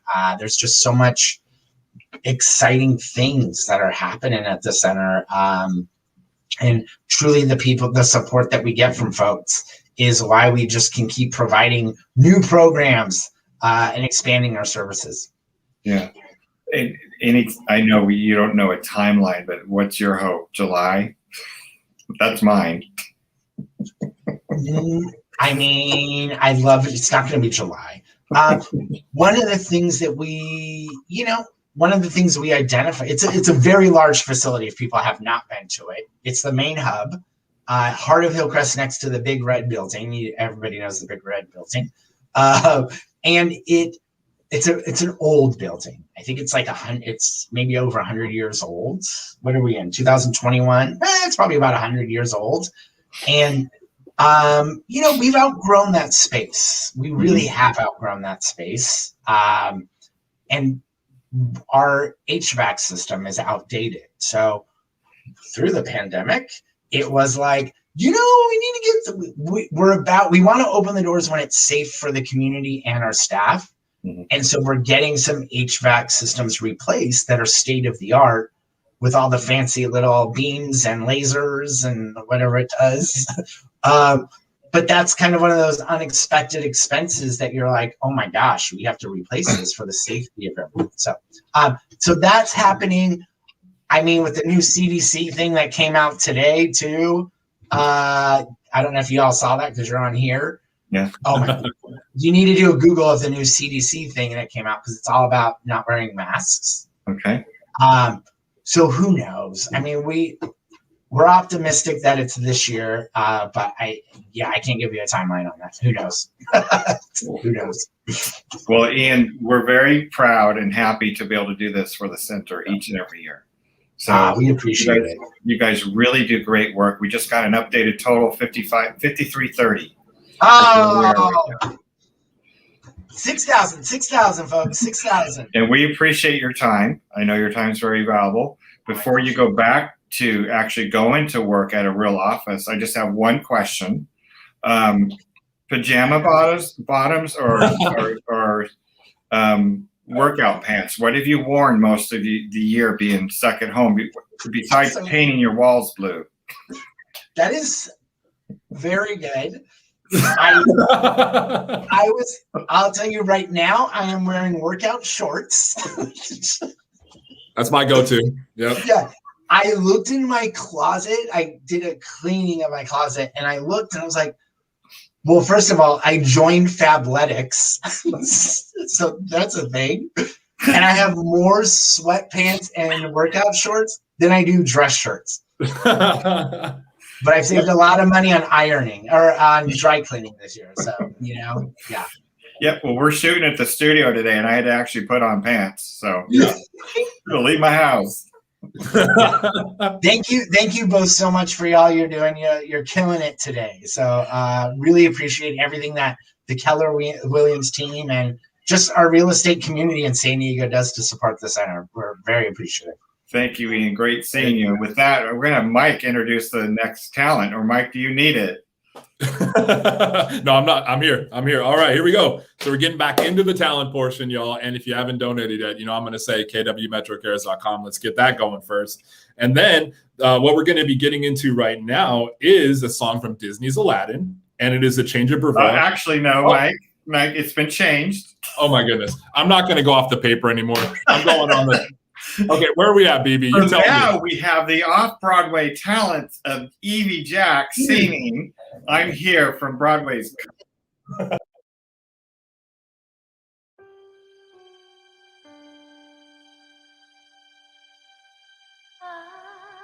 don't need you to love me. I don't need you to love.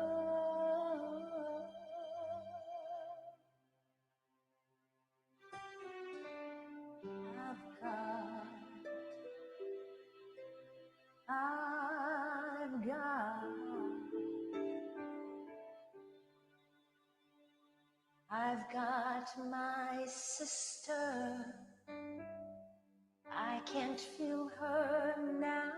She may not be here. She's still mine, I know. She still loves me. Got my children. I can't hold them now. They may not be here, but they still mine, I know.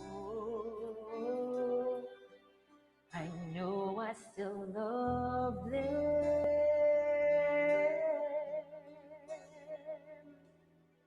Got my house, it still keeps the cold out. Got my chair when my body can hold out.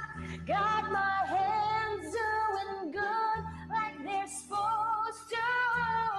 Showing my heart to the folks that I'm close to.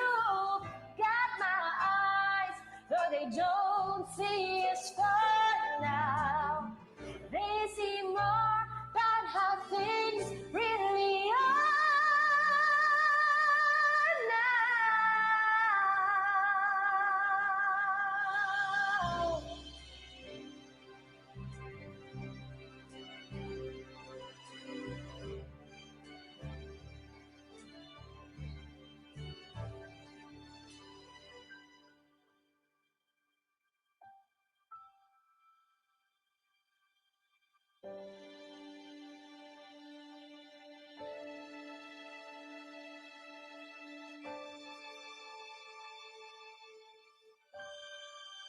I'm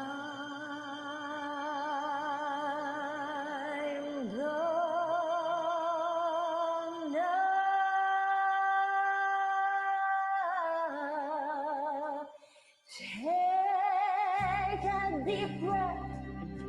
I'm gonna hold my head up, gonna put my shoulders back and look you straight in the eyes. I'm gonna flirt with somebody when they walk by. I'm gonna sing, yeah. sing out.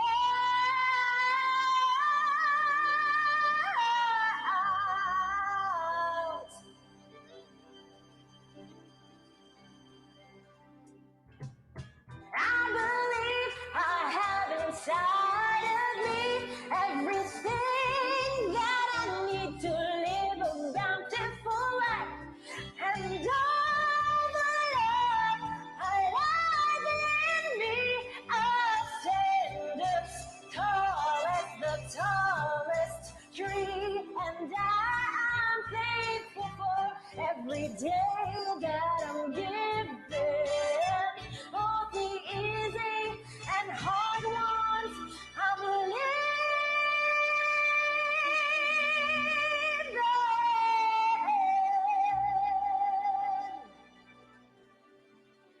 But most of all, I'm thankful for loving who I really am.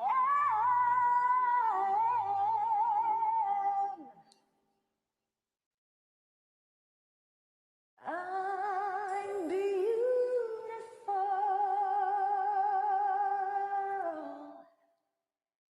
Yes, I'm beautiful.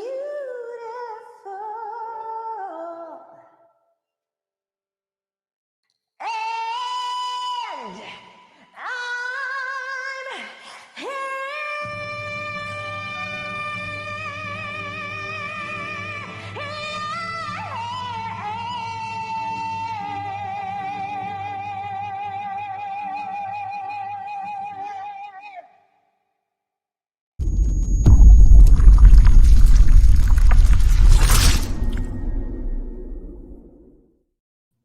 Wow. Okay. That was our own Evie Jack, y'all. So let's just keep it going for her. Please, please, please. And if you enjoyed that, let's take it one step further and go to kwmetrocares.com as well. And we're going to keep it rolling. And we're going to Disney's Aladdin this time, for sure. Okay. Singing A Friend Like Me from Chamber Bavura Virtual Choir. Thank you so much. Here we go.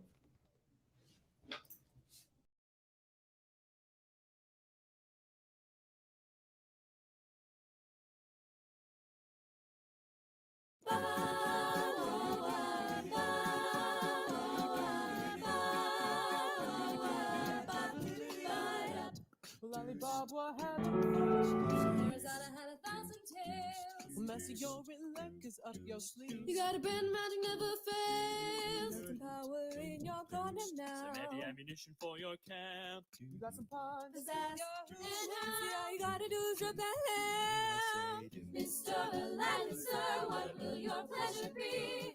Let me take your order, put it down. You ain't never had a friend like me. Hey, life is your restaurant, and I'm your maitre d'. Come on, whisper what it is you want. You ain't never had a friend like me. Yes, sir, we pride ourselves on service. You're the boss, the king, the show. Say what you wish, it's your tradition. Have some of column A, try all of column B. I'm in the mood to help you do. You ain't never had a friend like me. Bow, wow, wow, bow, wow, wow, bow, wow, wow, bow. Can your friends do this? Can your friend do that?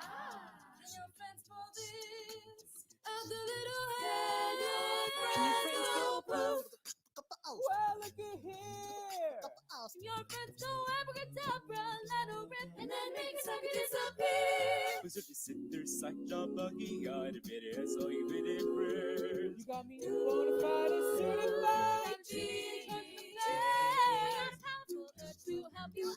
What you wish you really wanna know. You got a list that's 3 months out to down. But all you gotta do is always so well. Mr. Aladdin, sir, I will be sure 2 or 3. I'm on the job. You ain't never had a friend, never had a friend. You ain't never had a friend, never had a friend. You ain't never had a friend like me.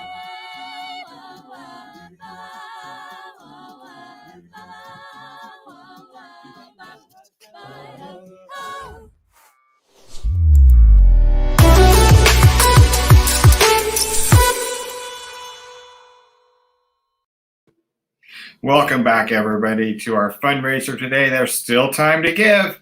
We're at 53.46. We still need to reach our $10,000 goal.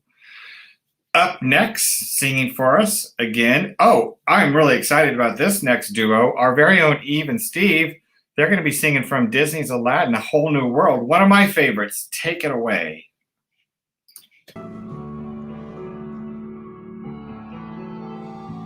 I can show you the world, shining, shimmering splendid. Tell me, princess, now when did you last let your heart decide?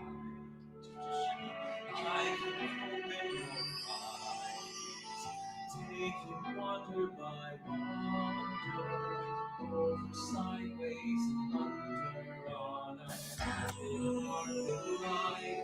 A whole new world, a new fantastic point of view. No one to tell us no, where to go.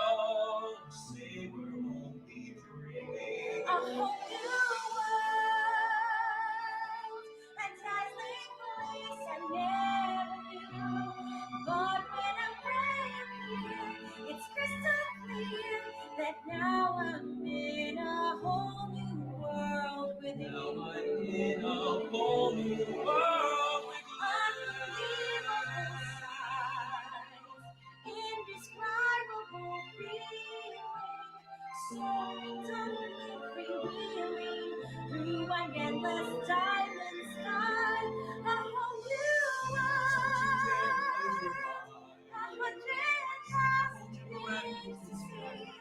I'm like a shooting star, I've gone so far, I can't go back to where I used to be. Every turn is a surprise, every moment that matters. I'm chasing everywhere, inside despair. Let me share this whole new world with you. A whole new world,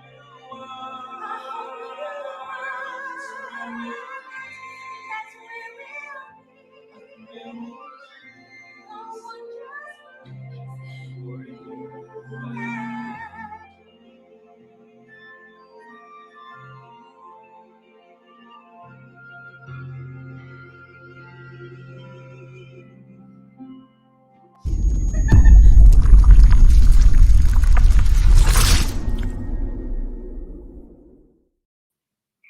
Welcome back to KW Metro Cares Red Day. There's still time to donate at kwmetrocares.com. And what are we doing today? Well, we're going to show you a little video about what today is.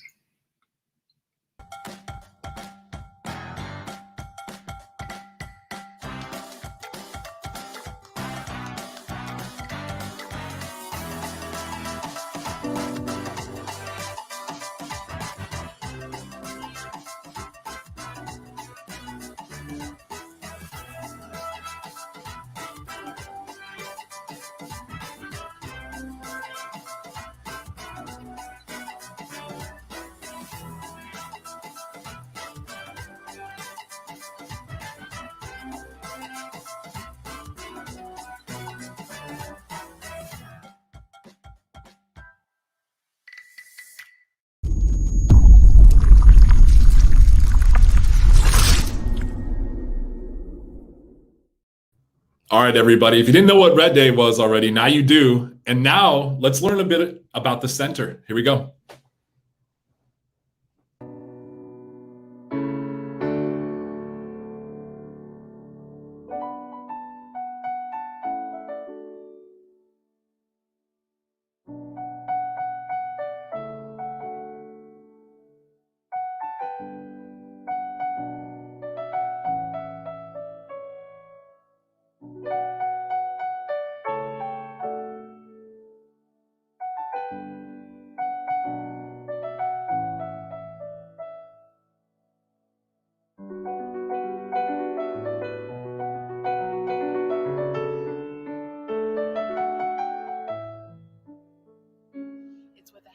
part, I share with you that beginning today, our center facilities will be open solely for emergency services.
Welcome back, everybody. Welcome. Go ahead, Mikey. This has been such a fun experience, and I'm just so grateful to be a part of it and be a part of an office like this that gives back, that makes a difference. So I'm just super grateful for everybody here, everybody that's contributed. Just happy to be here, guys. Well, I don't think you've noticed who's joined us. Evie Jack, what's up?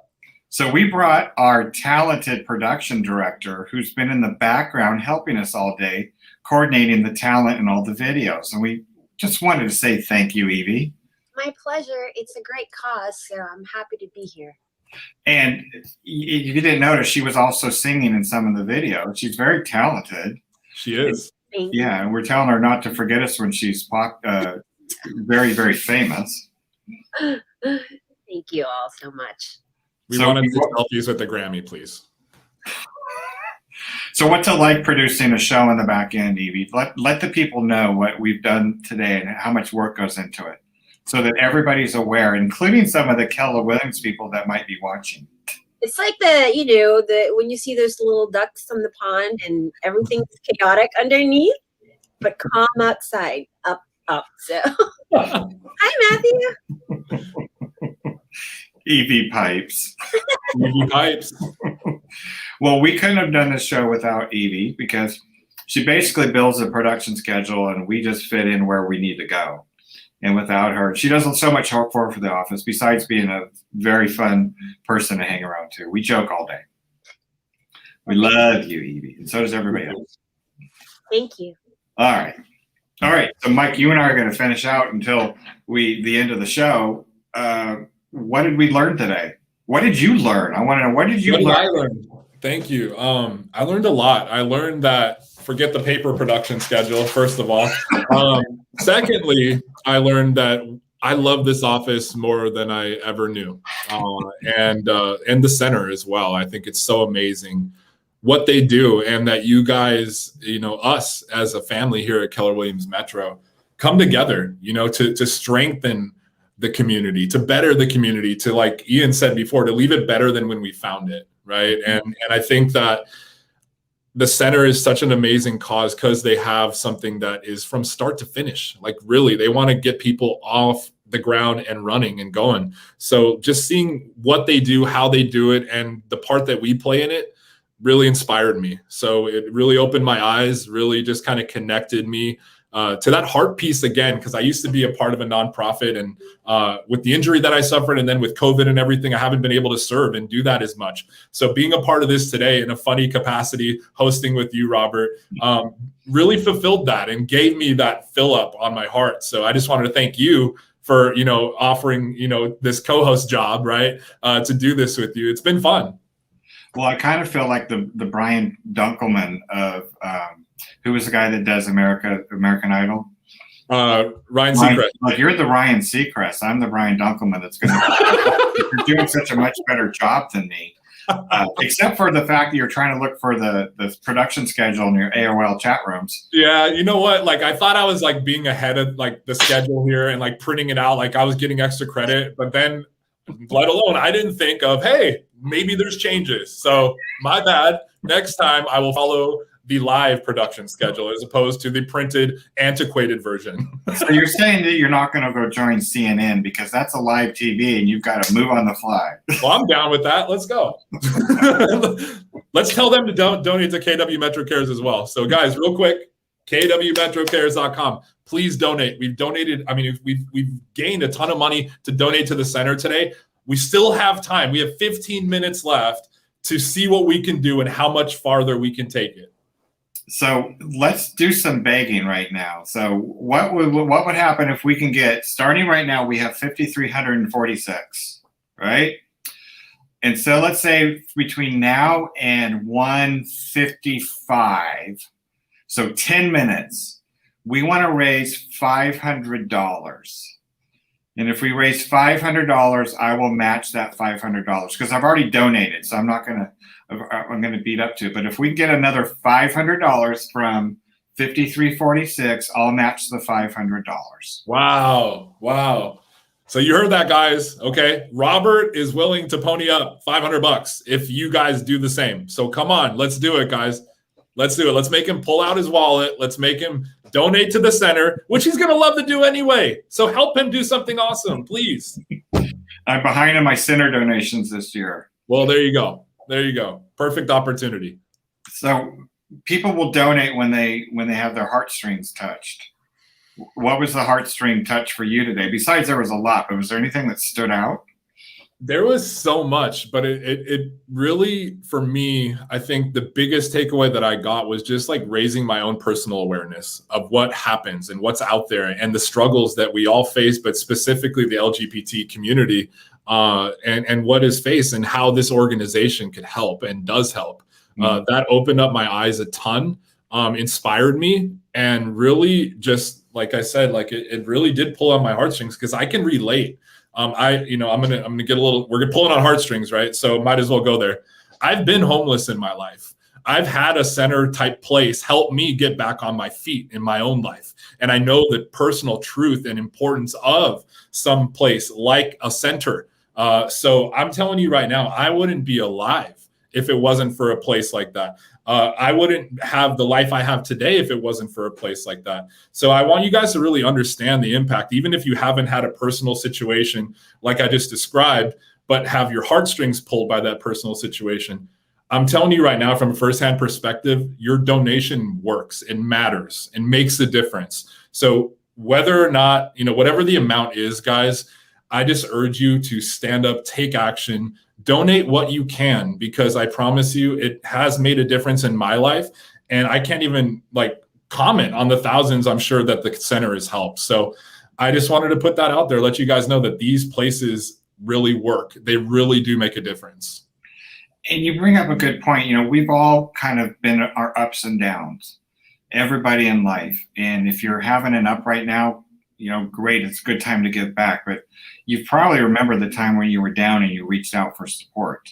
Yeah. And the center is integral in that support for those people that need a hand up.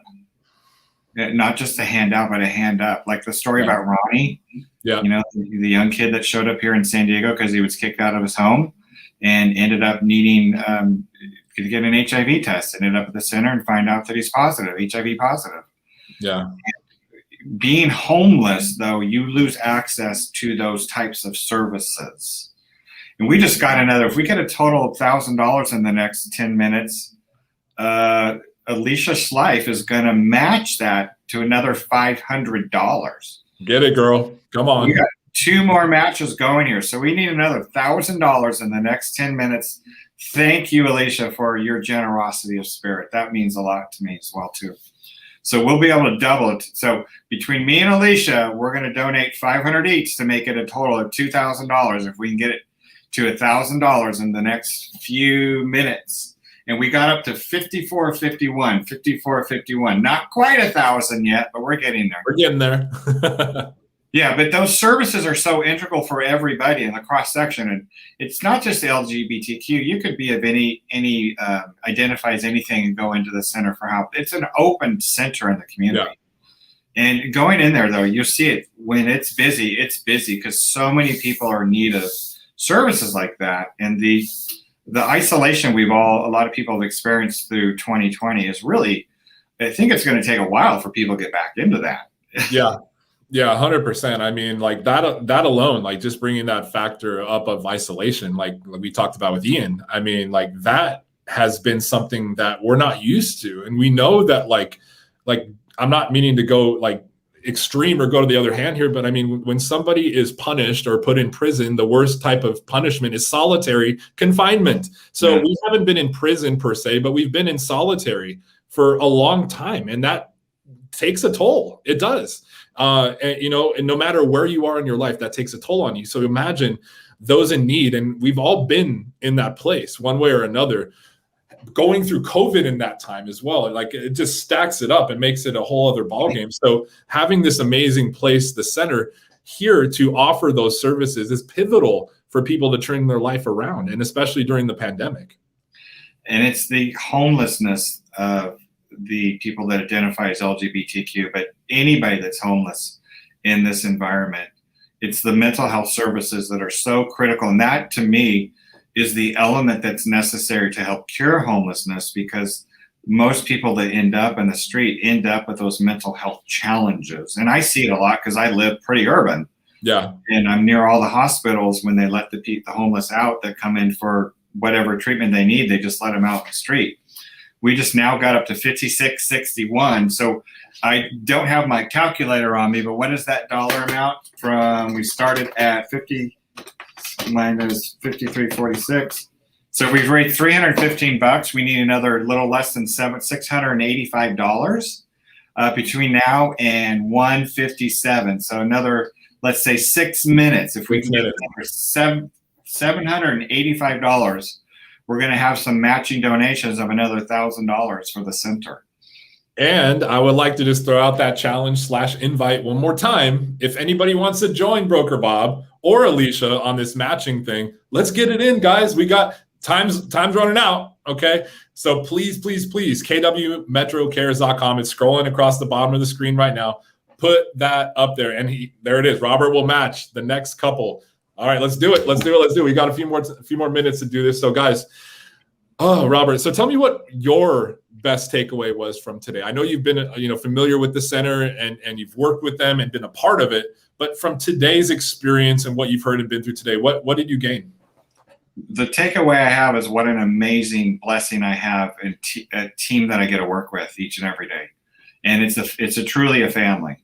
And a good friend of mine that retired a couple of years ago, one of his team members, and to honor him in his retirement, said, one thing that Rick always used to say is like, you don't have to like the work, but you have to like the people you work around with. And that's exactly what we create here at this environment, is we're truly a family, and we like each other. We love each other a lot, and we get along. So that's really my takeaway. All the other stuff I knew, that people are going to open up their wallets and donate. I knew a lot about the center anyway. So that's my takeaway. But here's also my takeaway, Mike. What's that? I need to give credit to everybody that's been responsible for Red Day this year at KW Metro, because there's a team behind us, and you've met a few of them. Our Red Day committee chair was our fantastic culture queen, Bridget Potterton. Shout out to Bridget. Thank you very much.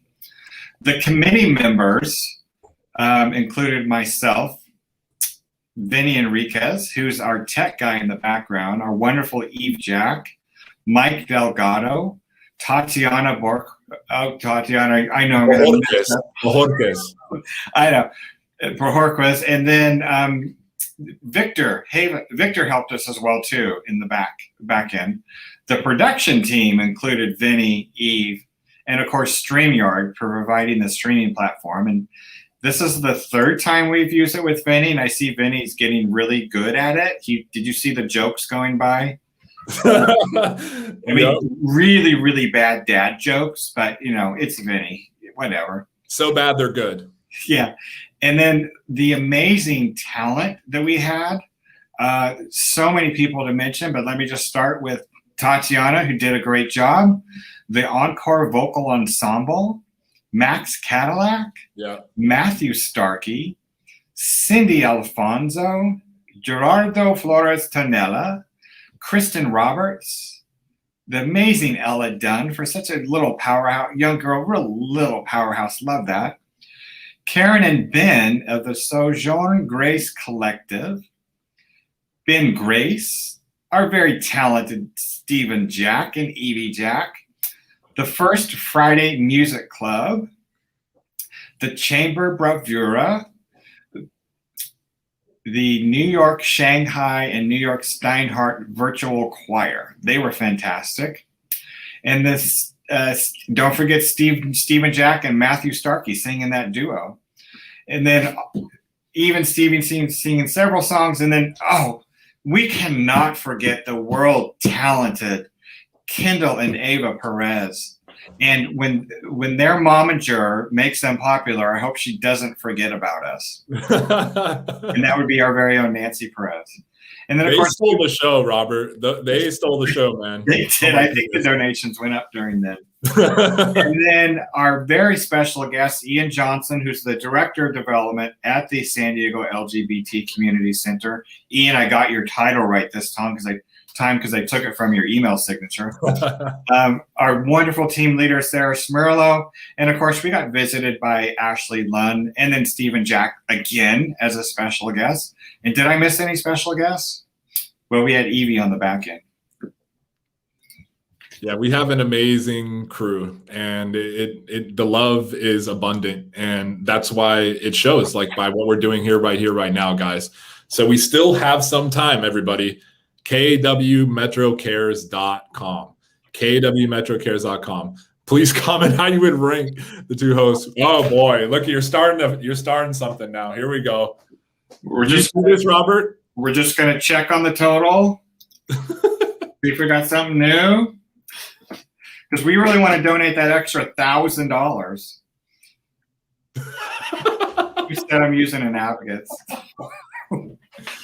The original question that they tried to pit us together on is who was the best host, and then we have the following comments. Now I love it.